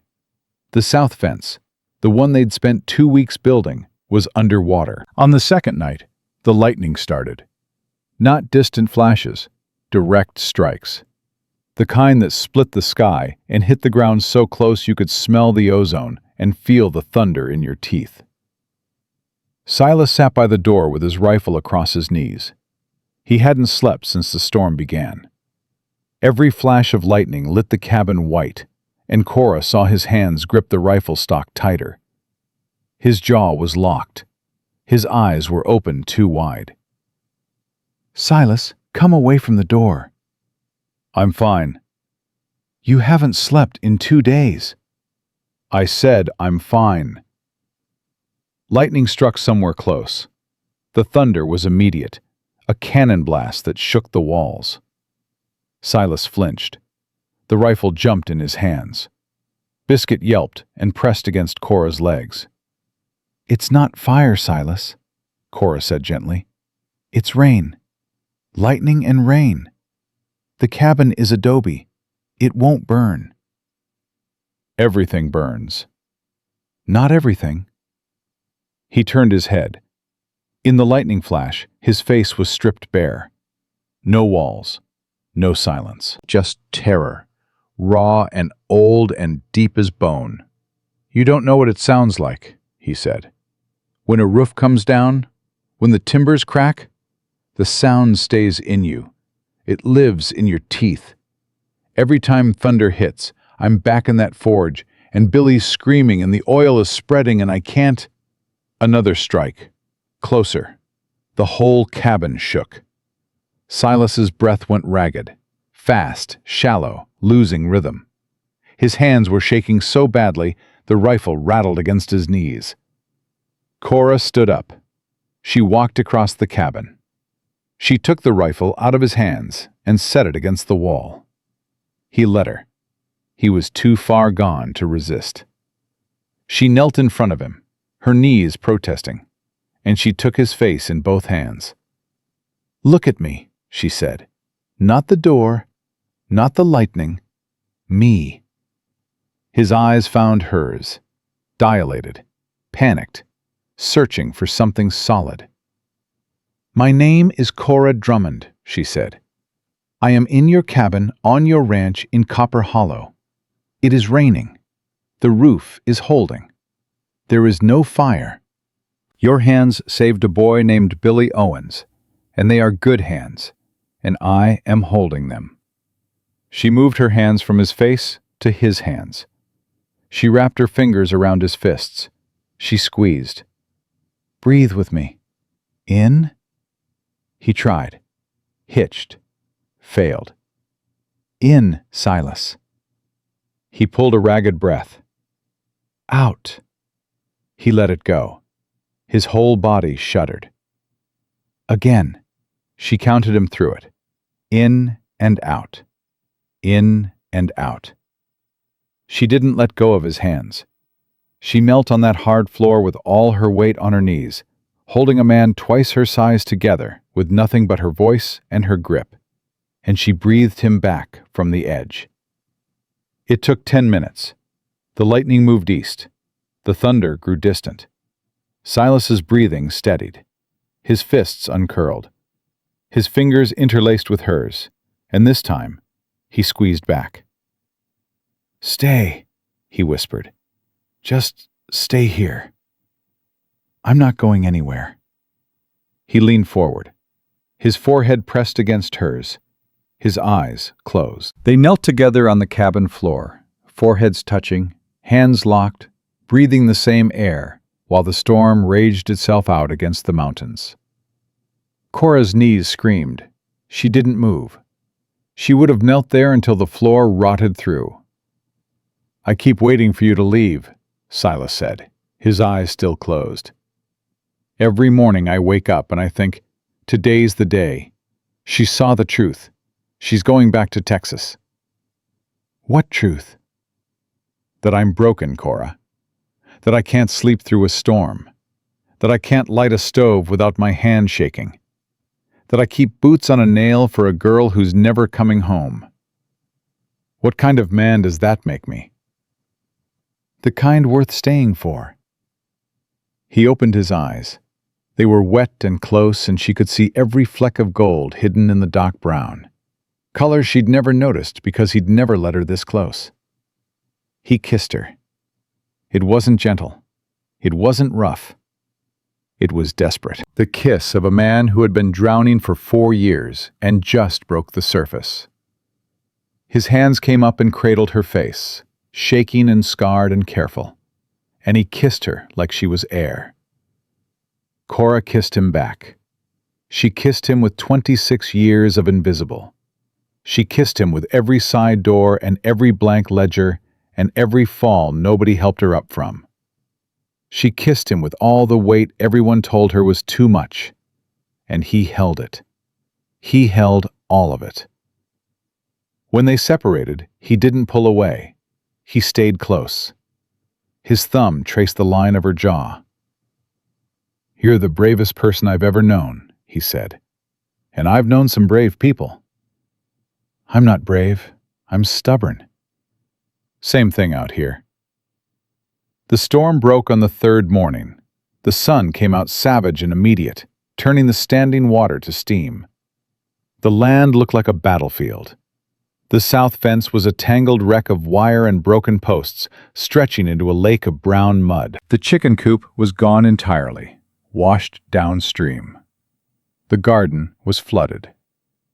3 weeks of work, gone in 3 days. Silas stood at the edge of the flooded south pasture, looking at the destruction with a face that held nothing. Not anger, not despair. The blankness of a man who had been emptied too many times. It's over, he said. We can't rebuild the fence in 2 weeks. The cellar is flooded. Half the improvements are gone. Graves wins. Cora stood beside him. The mud was up to her shins. Her dress was ruined.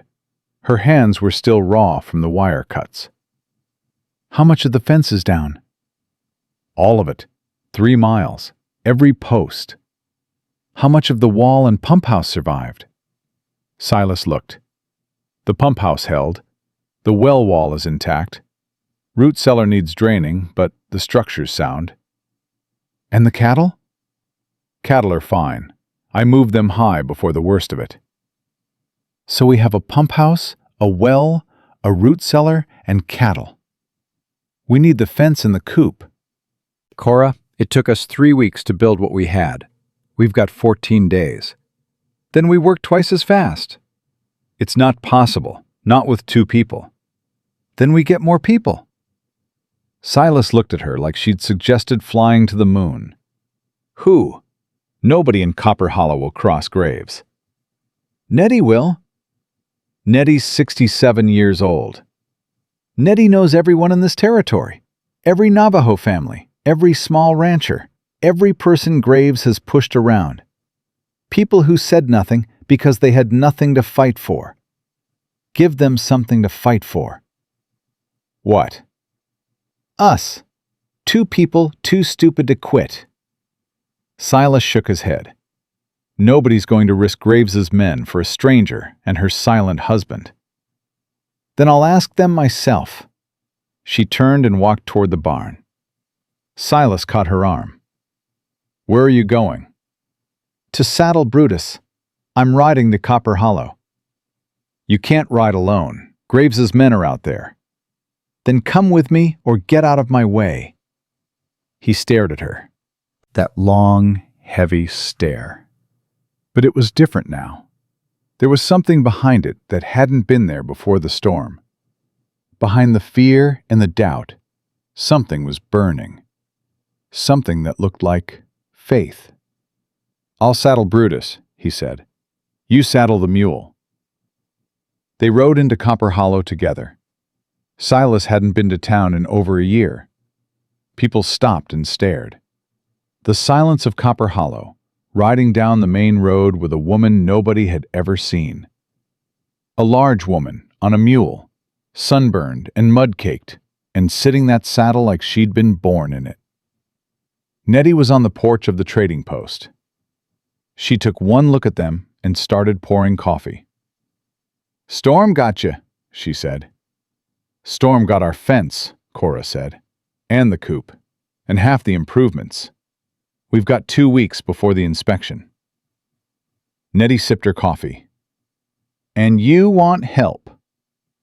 I want anyone who's ever lost something to Judge Graves to come to our ranch and help us build a fence. I want anyone who's tired of saying yes to a man who steals land to come say no.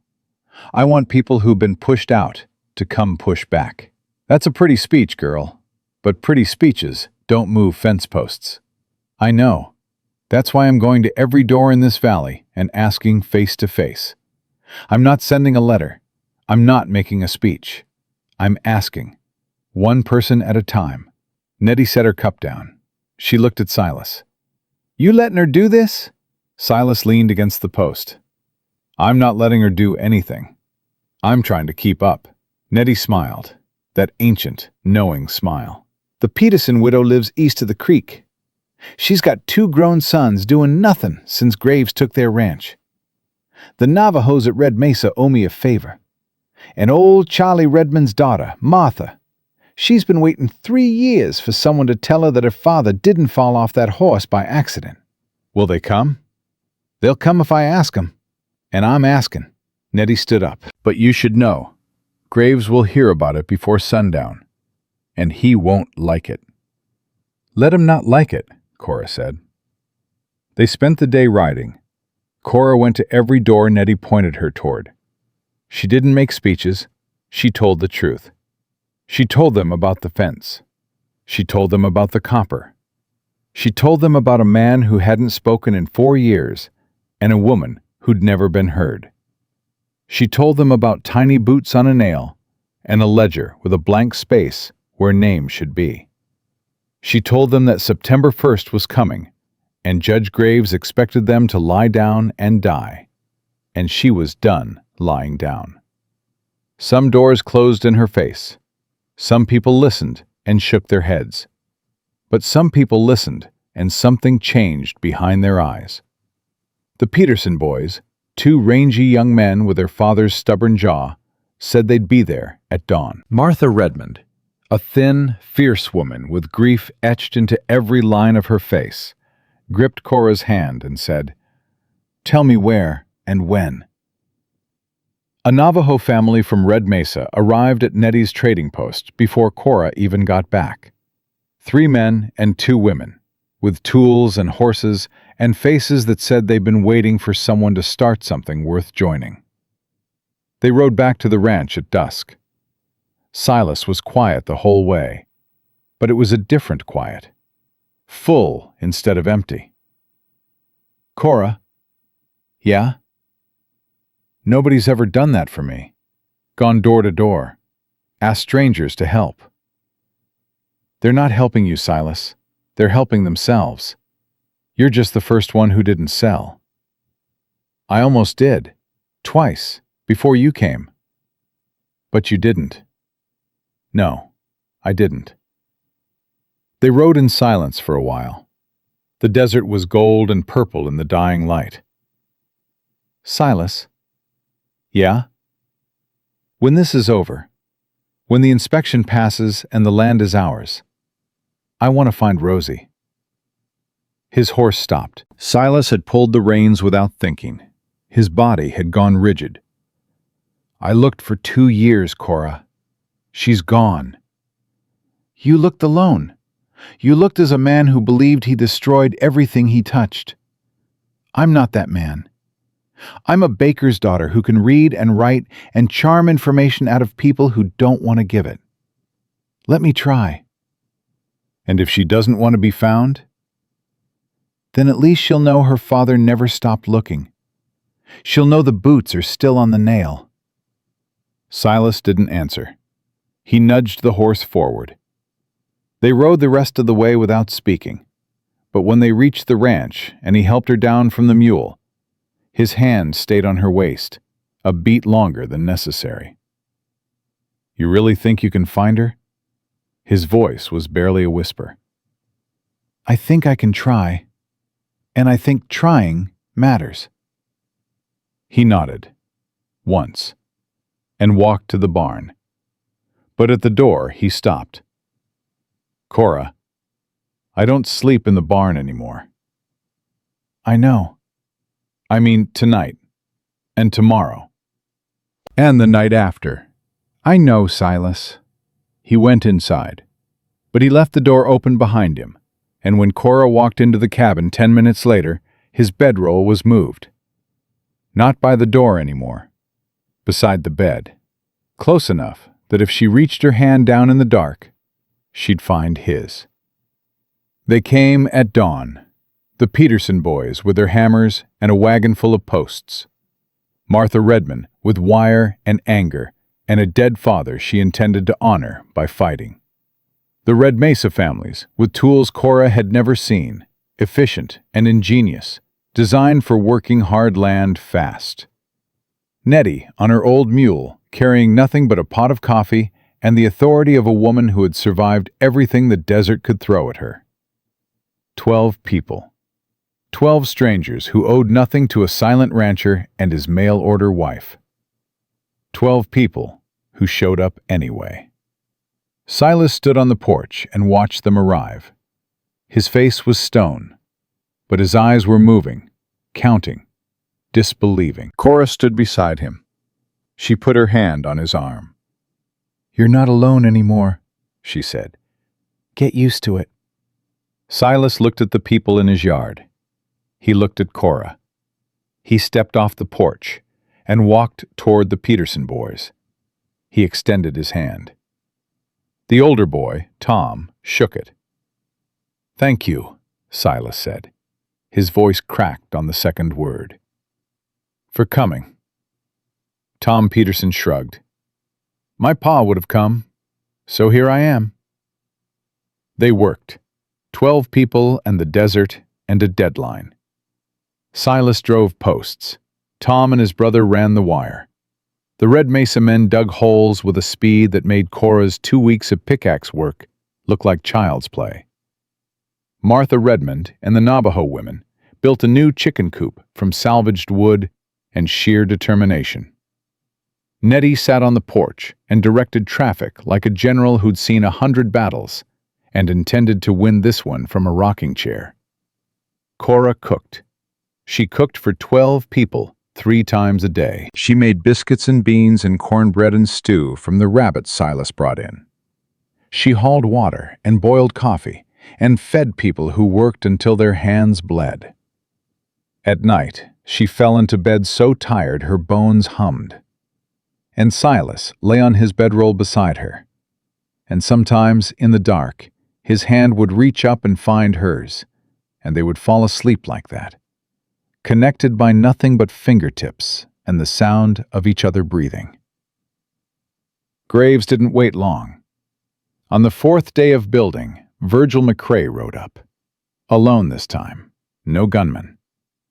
He sat on his horse at the edge of the property and watched 12 people building a fence on land his employer wanted to own. Silas walked toward him, Winchester in hand. "I'm not here for trouble," McCrae said quickly. He looked different, smaller. "Judge sent me with a final offer, $3,000, double the original." "No." "Drummond, listen to me." McCrae leaned forward in the saddle.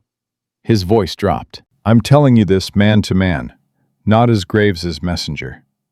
He's not going to let you keep this land. The copper alone is worth a fortune. He's already paid the territorial inspector to fail your claim, regardless of improvements. You understand? It doesn't matter what you build. The fix is in." The words hit Cora like a punch. She was standing 20 feet away, close enough to hear. The fix is in. The inspector was bought. Silas's face didn't change. "Then why are you telling me?" McCrae was quiet for a moment. He looked at Cora. He looked at the people working in the field. He looked at Martha Redmond, who was staring at him with the eyes of a woman who knew his employer had murdered her father. "Because I've got a daughter too," McCrae said. "And I can't do this anymore." He reached into his saddlebag and pulled out a leather folio. He tossed it on the ground at Silas's feet. "That's every letter between Graves and the Territorial Land Office, every bribe, every payment, Peterson's barn, the Burke's water, Charlie Redmond's accident. It's all in there, signed, dated, in Graves's own hand." Cora moved forward. "Why? Why give us this?" McCrae gathered his reins. "Because that woman on the fence line lost her father, and I was the one who led his horse to the canyon. I'm done carrying that." He looked at Silas. "Get those papers to the federal marshal in Tucson before September 1st. Don't trust the local sheriff. Don't trust anyone in Copper Hollow.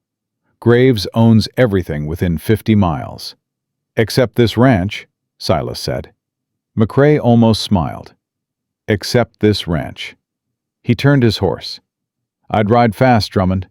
When Graves finds out those papers are gone, he'll burn you out. And this time, he won't send letters first." He rode north. The dust settled behind him. Silas picked up the folio. He opened it. Cora watched his eyes move across the pages. His hands were steady, but a muscle in his jaw was ticking like a clock. "It's all here," he said quietly. "Everything. Peterson, the Burkes, Redmond." He looked up at Cora. "He killed Charlie Redmond. McCrae led the horse." Martha Redmond was walking toward them. She'd seen the exchange. Her face was white. "What is it?" Martha asked. "What did he give you?" Silas handed her the folio. Martha read it. Her hands began to shake. She didn't cry. She went past crying into something harder and colder. She closed the folio and pressed it against her chest. "My father," she said. "He didn't fall." "No," Silas said. "He didn't." Martha looked at Cora. "What do we do?" "Someone rides to Tucson," Cora said. "Tonight. Gets these papers to the federal marshal before Graves knows they're gone." "I'll go," Silas said. "No," Cora grabbed his arm. "That's what he'll expect. If Graves sends riders, they'll be looking for you on the road. A 6'4" man on a buckskin horse isn't exactly invisible." "Then who?" Cora looked at Martha. Martha looked back. Two women. One who'd been invisible her whole life. One who'd been grieving for 3 years. "We go," Cora said. "Martha and me. On Nettie's mule and a spare horse. 2 women on the road won't draw attention. Nobody looks twice at women." Silas's face went dark. Absolutely not. Silas, I am not sending my wife down a mountain road in the dark with killers between here and Tucson. You're not sending me. I'm going. There's a difference.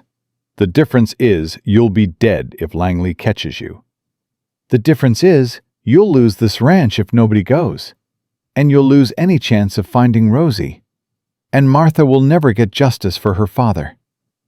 And every person in that field will go back to being afraid. Cora stepped closer. I have been invisible my entire life, Silas. Every man I've ever known has looked right through me. For once, that's an advantage. Silas stared at her. She could see the war in him, every instinct screaming to lock her in the cabin and ride himself. Every memory of waking up to an empty bed, an empty house, boots on a nail, and no child to fill them. If something happens to you, he said, his voice fracturing, if you don't come back, I will come back. I promise you.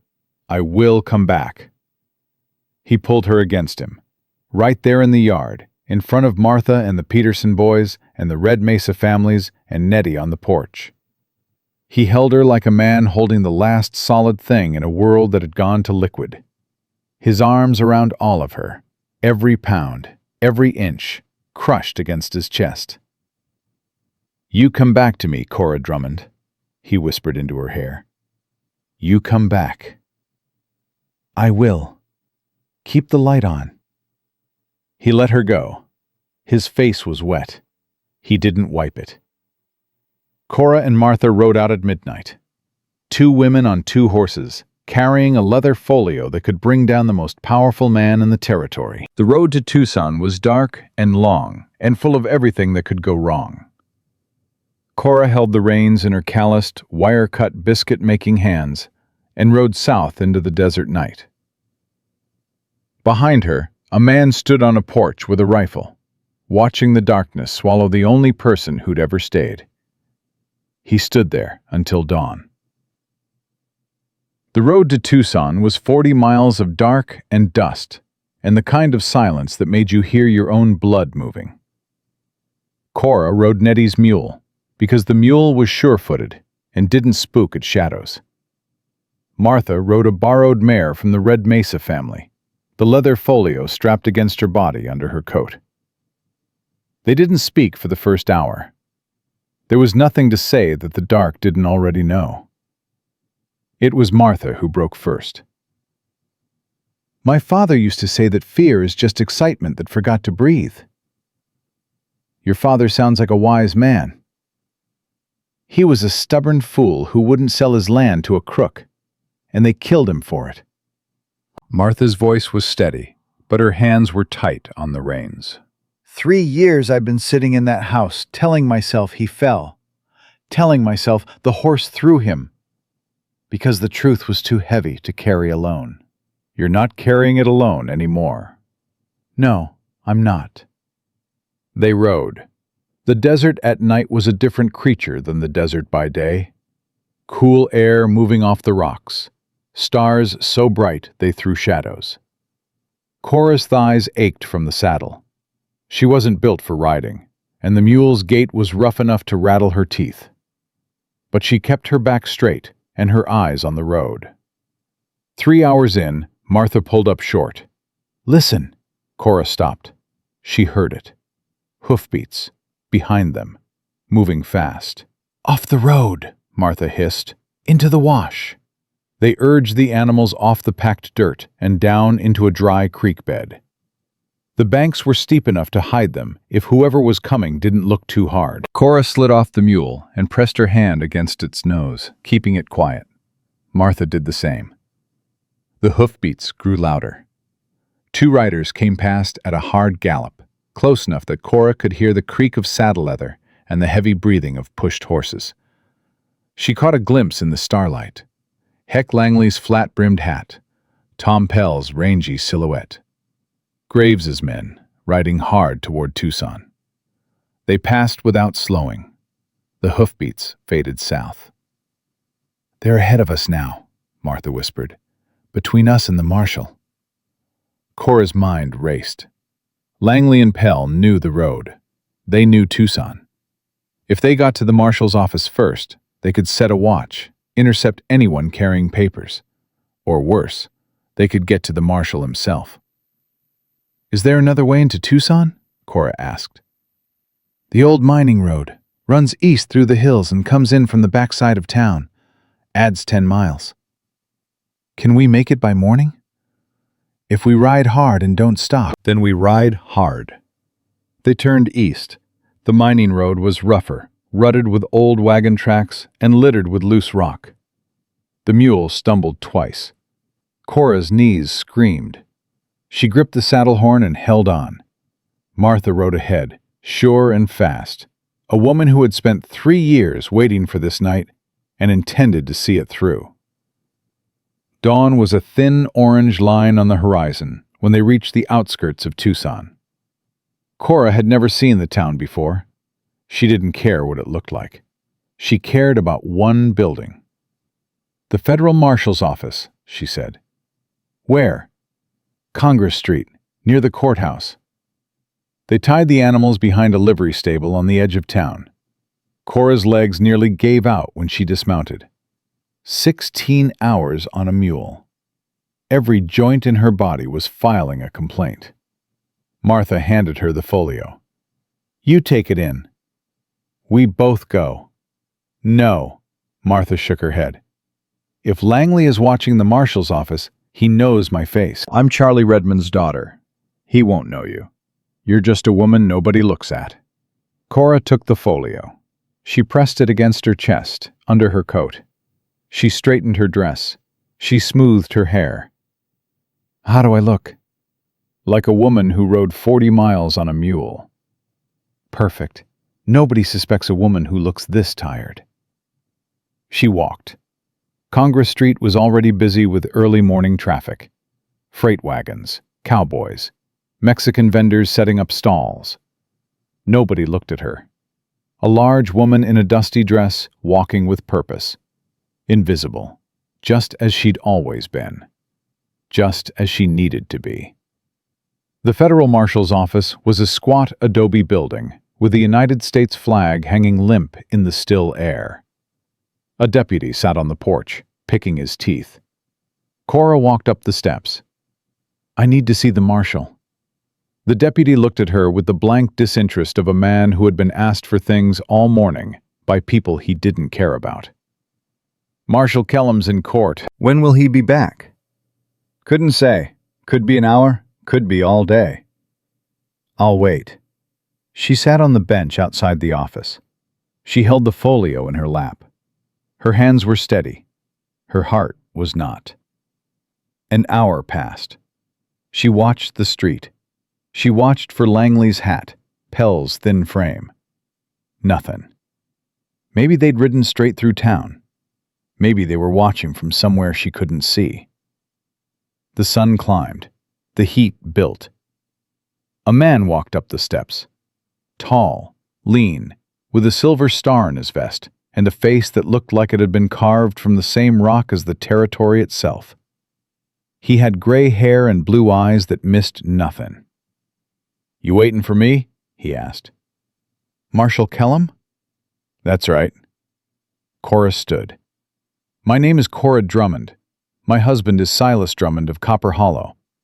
I have documents that prove Judge Harlan Graves has been murdering homesteaders and bribing territorial officials to steal their land." Kellum looked at her for a long moment. He looked at the folio.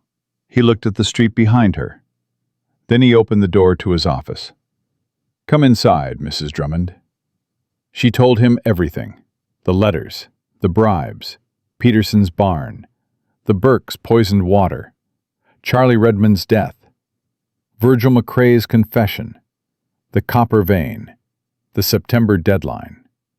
Kellum listened without interrupting.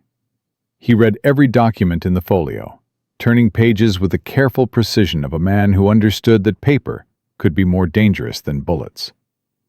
When he finished, he closed the folio and folded his hands. "This is enough for an arrest warrant. Multiple counts. Murder, fraud, bribery of territorial officials, conspiracy. He paused. You understand what happens when I ride into Copper Hollow with federal deputies. Graves won't go quietly. I understand. And your husband, the one they call the Silence, is he going to be a problem? My husband is a rancher who wants to keep his land and find his daughter. He's not a problem. He's the reason I'm here. Kellum nodded. I'll have deputies in Copper Hollow by week's end. In the meantime, Mrs. Drummond, I'd suggest you get home fast. If Graves finds out these papers are in federal hands before I get there, your ranch won't survive the night. Cora stood. Marshal, one more thing. Graves's man, Virgil McCrae. He's the one who gave us the documents.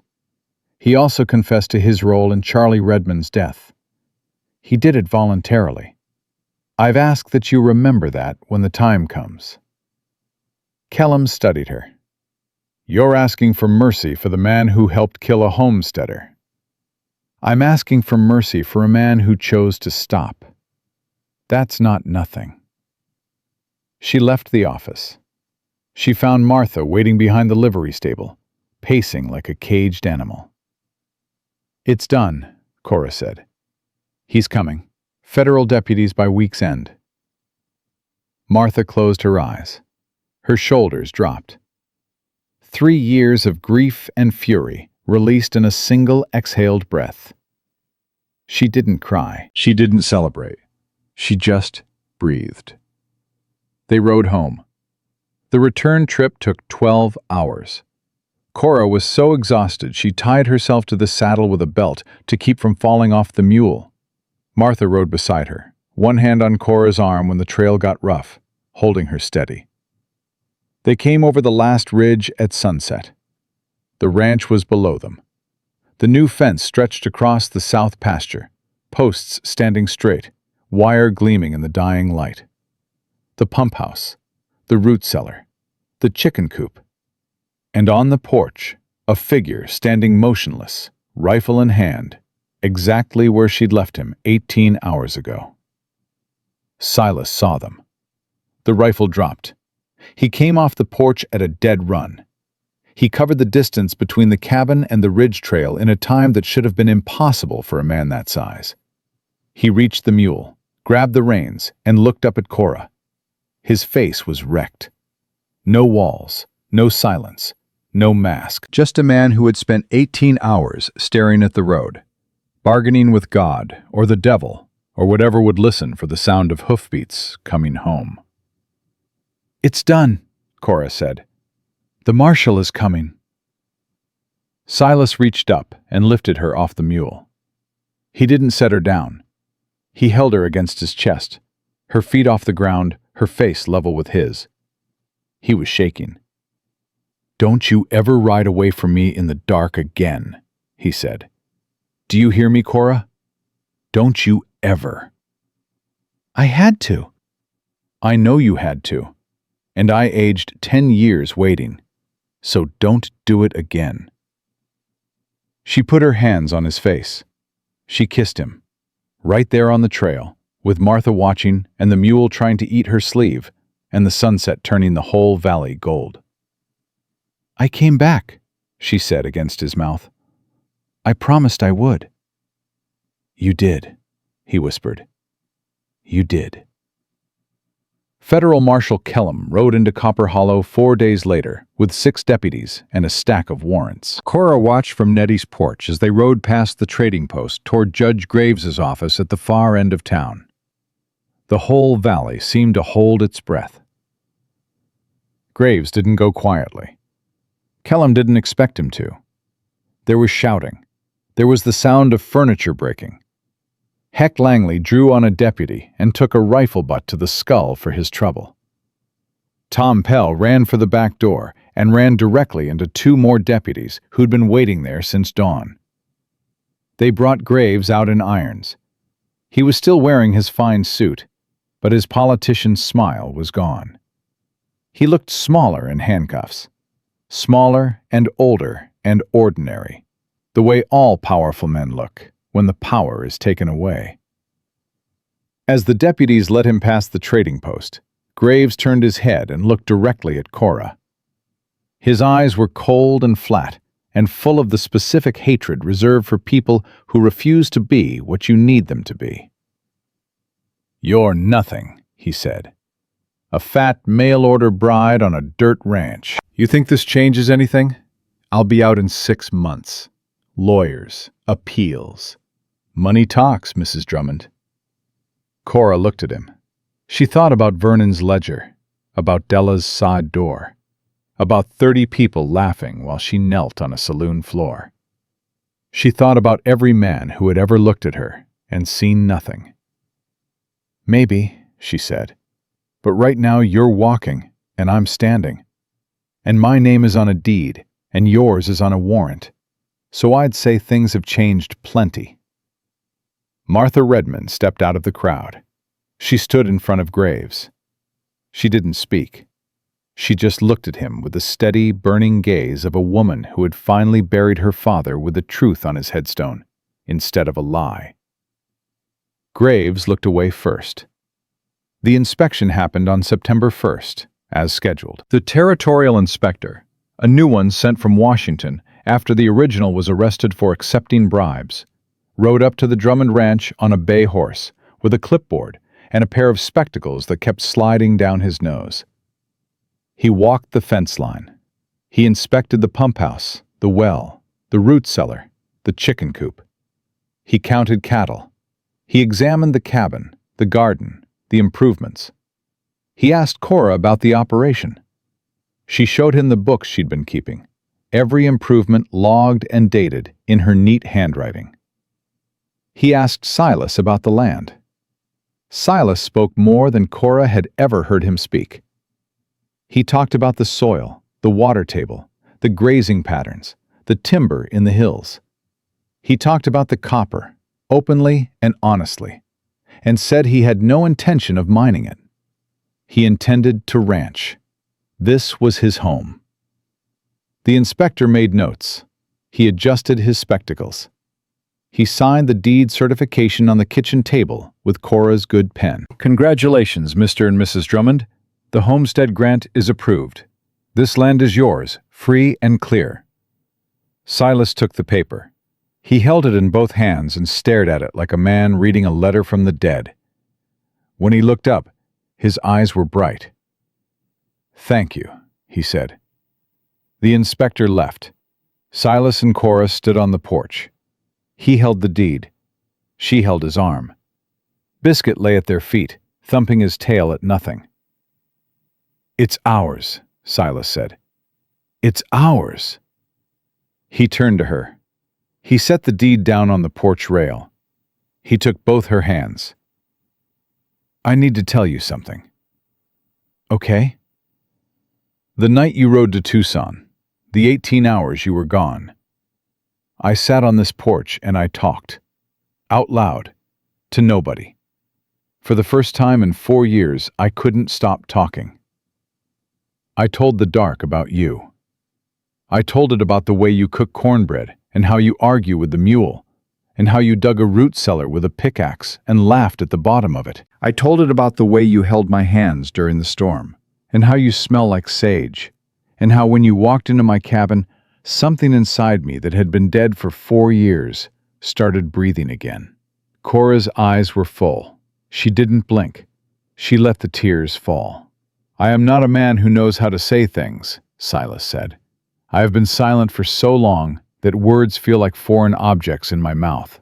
But I need to say this, and I need you to hear it. I'm listening. I love you, Cora. I love every pound of you. I love the parts of you that the world told you to be ashamed of. I love the weight of you beside me in the morning and the sound of you breathing at night. I love that you walked into a blizzard of a life and refused to leave. I love that you are the heaviest, strongest, most stubborn, most beautiful thing that has ever set foot on this mountain. And I am done being silent about it." Cora pulled her hands free. She grabbed the front of his shirt with both fists and pulled him down to her. She kissed him hard.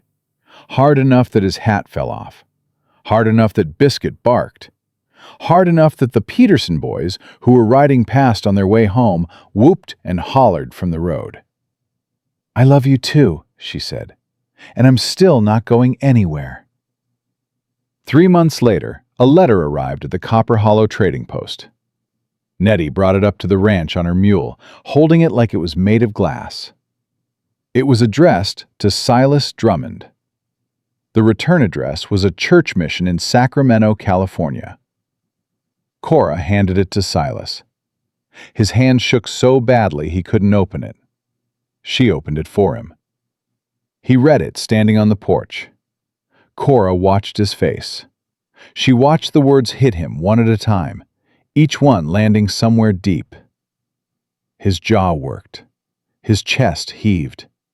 His eyes went wide, then wet, then blind with tears. "Silas, what does it say?" He couldn't speak. He handed her the letter. "Dear Mr. Drummond, my name is Sister Catherine of the Mission of Our Lady in Sacramento. I am writing to inform you that a child matching the description in your inquiry has been residing at our mission for the past 2 years. Her mother brought her here in 1876 and did not return. The child's name is Rose. She is 8 years old. She has dark eyes and dark hair, and she asks about her father often. If you are indeed her father, I would be grateful if you could come to Sacramento at your earliest convenience. The child has been waiting a long time." Cora looked up from the letter. Silas was gripping the porch rail with both hands, his head bowed, his shoulders heaving. The sounds coming from him weren't sobs. They were deeper than that. They were the sounds of a man being rebuilt from the inside out. Cora put her hand on his back. She felt the earthquake in him. She held steady.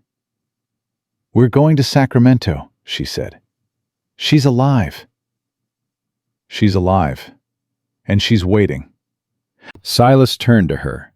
His face was a ruin of tears and hope and something so raw it didn't have a name. He took Cora's face in his hands, those enormous, scarred hands that the world said only knew how to break things, and he held her like she was made of light. "You did this," he whispered. "You wrote those letters. You found her. I told you I'd try, and I told you trying matters." He pulled her close. He held her the way he held everything now, completely, without reservation, with all the strength he'd spent 4 years using to push the world away, now turned inward, toward the woman who had walked into his silence and filled it with cornbread and courage and the stubborn, unbending refusal to be invisible. They left for Sacramento on a Tuesday. Nettie watched the ranch. The Peterson boys tended the cattle. Martha Redmond fed the chickens. The train ride took 2 days. Silas sat by the window, holding Cora's hand, watching the desert give way to mountains, give way to green valleys he hadn't seen in years. He didn't speak much, but he held her hand the entire time, and sometimes he'd squeeze it, and she'd squeeze back, and that was enough. The mission was a white building with a red tile roof. Sister Catherine met them at the gate. She was a small woman with kind eyes and the calm demeanor of someone who had seen every kind of human wreckage and still believed in repair. "Mr. Drummond?" "Yes, ma'am." "She's in the garden. She knows you're coming. She's been asking since we told her yesterday." Sister Catherine looked at Cora. "And you must be his wife." "I am. She asks about you, too. She wants to know if her new mother is kind." Cora's breath caught. She looked at Silas. He was trembling. "Go," Cora said. "I'm right behind you." Silas walked through the gate. He crossed the courtyard. He turned the corner into the garden. A girl was sitting on a wooden bench under a fig tree. She was small and thin, with dark hair braided down her back and dark eyes that were too old for 8. She was holding a rag doll, and her feet didn't touch the ground. She looked up. She saw Silas. Her eyes went wide. "Papa?" The word broke him open like a dam, like a door, like the sky breaking after a 4-year drought. He dropped to his knees in the dirt. He opened his arms. Rosie flew off the bench. She ran across the garden and hit him at full speed, a tiny body slamming into a giant, small arms wrapping around his neck, face buried in his chest. Silas held his daughter. He held her with arms that had spent 4 years lifting fence posts and driving nails and pushing the world away. And now they were doing the only thing they'd ever really been meant to do. He rocked her. He wept into her hair. He whispered her name over and over. Rosie, Rosie, Rosie. Like a prayer, like a spell, like a word he'd been afraid to say for 4 years, because saying it meant admitting she was real and lost and maybe gone forever. But she wasn't gone. She was here. She was warm and alive, and her small hands were gripping his shirt, and she was crying. "Papa, you came! You came! I knew you'd come!" Cora stood at the corner of the garden, watching. Her hand was over her mouth. Tears streamed down her face. She didn't make a sound. This moment was theirs. Rosie lifted her head from Silas's chest. She looked past him. She saw Cora. She studied her with those dark, serious eyes. "Is that her?" Rosie asked. "Is that my new mama?" Silas looked back at Cora. His face was destroyed and rebuilt and shining. "That's her," he said. "That's Cora." Rosie wriggled out of Silas's arms. She walked toward Cora. She stopped 2 feet away and looked up at her. She took in all of Cora, the wide hips, the heavy arms, the round face, the work-roughened hands, the tears. "You're big," Rosie said. Cora laughed through her tears. "I am." "Good," Rosie said. She reached up with both arms. "That means your hugs will be bigger." Cora knelt down. She pulled the child against her, and she held her with all 280 pounds of everything she was. Every year of invisible, every side door, every blank ledger, every ounce of weight the world had called a burden, wrapped around a little girl who called it a gift. Silas knelt beside them. He put his arms around both of them. The 3 of them held each other in a garden in Sacramento, while a fig tree dropped its shade over them, and a nun cried quietly by the gate, and somewhere in the distance a train whistle blew, calling west. They went home, all 3 of them. Silas and Cora and Rosie Drummond, riding the train east and then south into the Red Desert, where a ranch sat at the base of a bluff with a fence that 12 strangers had built, and a root cellar a woman had dug with a pickaxe, and a porch where an old dog named Biscuit was waiting. Rosie saw the boots first. She ran into the cabin ahead of them and stopped in the middle of the room and looked at the nail behind the door where a tiny pair of scuffed boots had been hanging for 4 years. "My boots," she said. "You kept my boots." "I kept everything," Silas said from the doorway. "I kept everything, and I waited." Rosie took the boots down from the nail. She held them against her chest. They were far too small for her now. She'd outgrown them by years. "I'm too big for them," she said, and her voice wobbled. Cora knelt beside her. "That's all right, sweetheart. We'll get you new ones. But these ones stay. They go right back on that nail. Because they're not just boots. They're a promise your father made to keep the light on until you came home." Rosie looked up at Silas. He nodded. She hung the boots back on the nail. That night, Cora cooked dinner for 3. Cornbread and beans and sage tea, the same meal she'd made the first night she arrived. Silas sat at the table with his daughter on his knee. Rosie talked enough for all 3 of them. filling 4 years of silence with questions and stories and laughter that bounced off the adobe walls and filled every empty corner. After dinner, Silas carried Rosie to the bed. Cora tucked her in. Biscuit jumped up and curled at Rosie's feet, claiming his position with the authority of a dog who had been waiting for exactly this.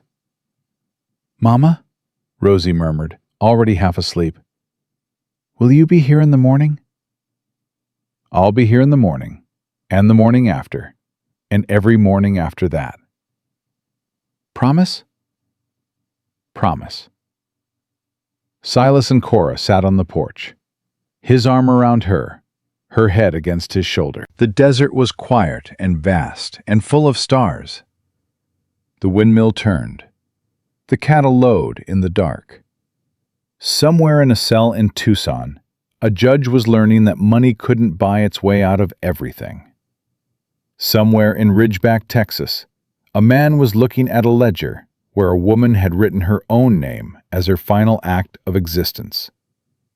Somewhere on a road between nowhere and everywhere, a woman named Martha Redmond was sleeping with peace for the first time in 3 years.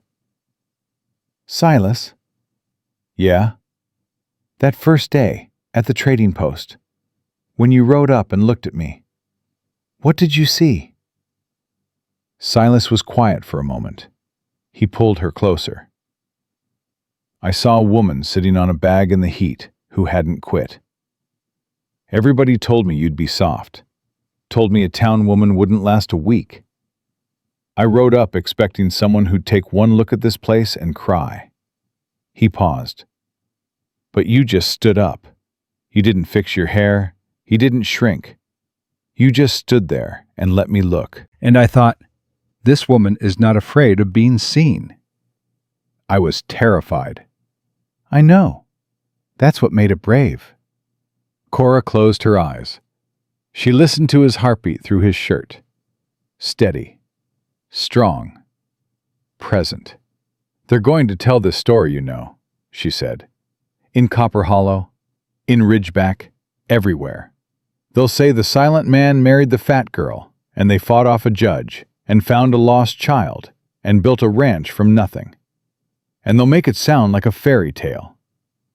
"Let them." But it wasn't a fairy tale. It was hard. It was the hardest thing I've ever done. "The best things usually are." She smiled against his shoulder. Inside the cabin, Rosie murmured in her sleep. Biscuit's tail thumped once against the quilt. The boots hung on their nail, too small for the girl who'd outgrown them, too important to ever take down. And that is the story of Cora and Silas Drummond.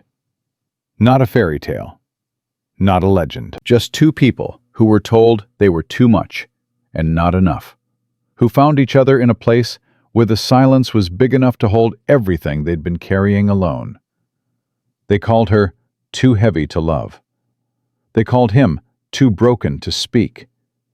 They were wrong about both. What do you think of Cora's decision to ride to Tucson with those papers? Was it courage or madness? And do you think Silas would have survived if she hadn't come to Copper Hollow? Let me know in the comments below. If this story moved you, hit that like button. It really does help the channel grow. Subscribe and ring that notification bell so you never miss another story of love and redemption and the kind of strength that has nothing to do with size. Thank you for watching. I'll see you in the next one.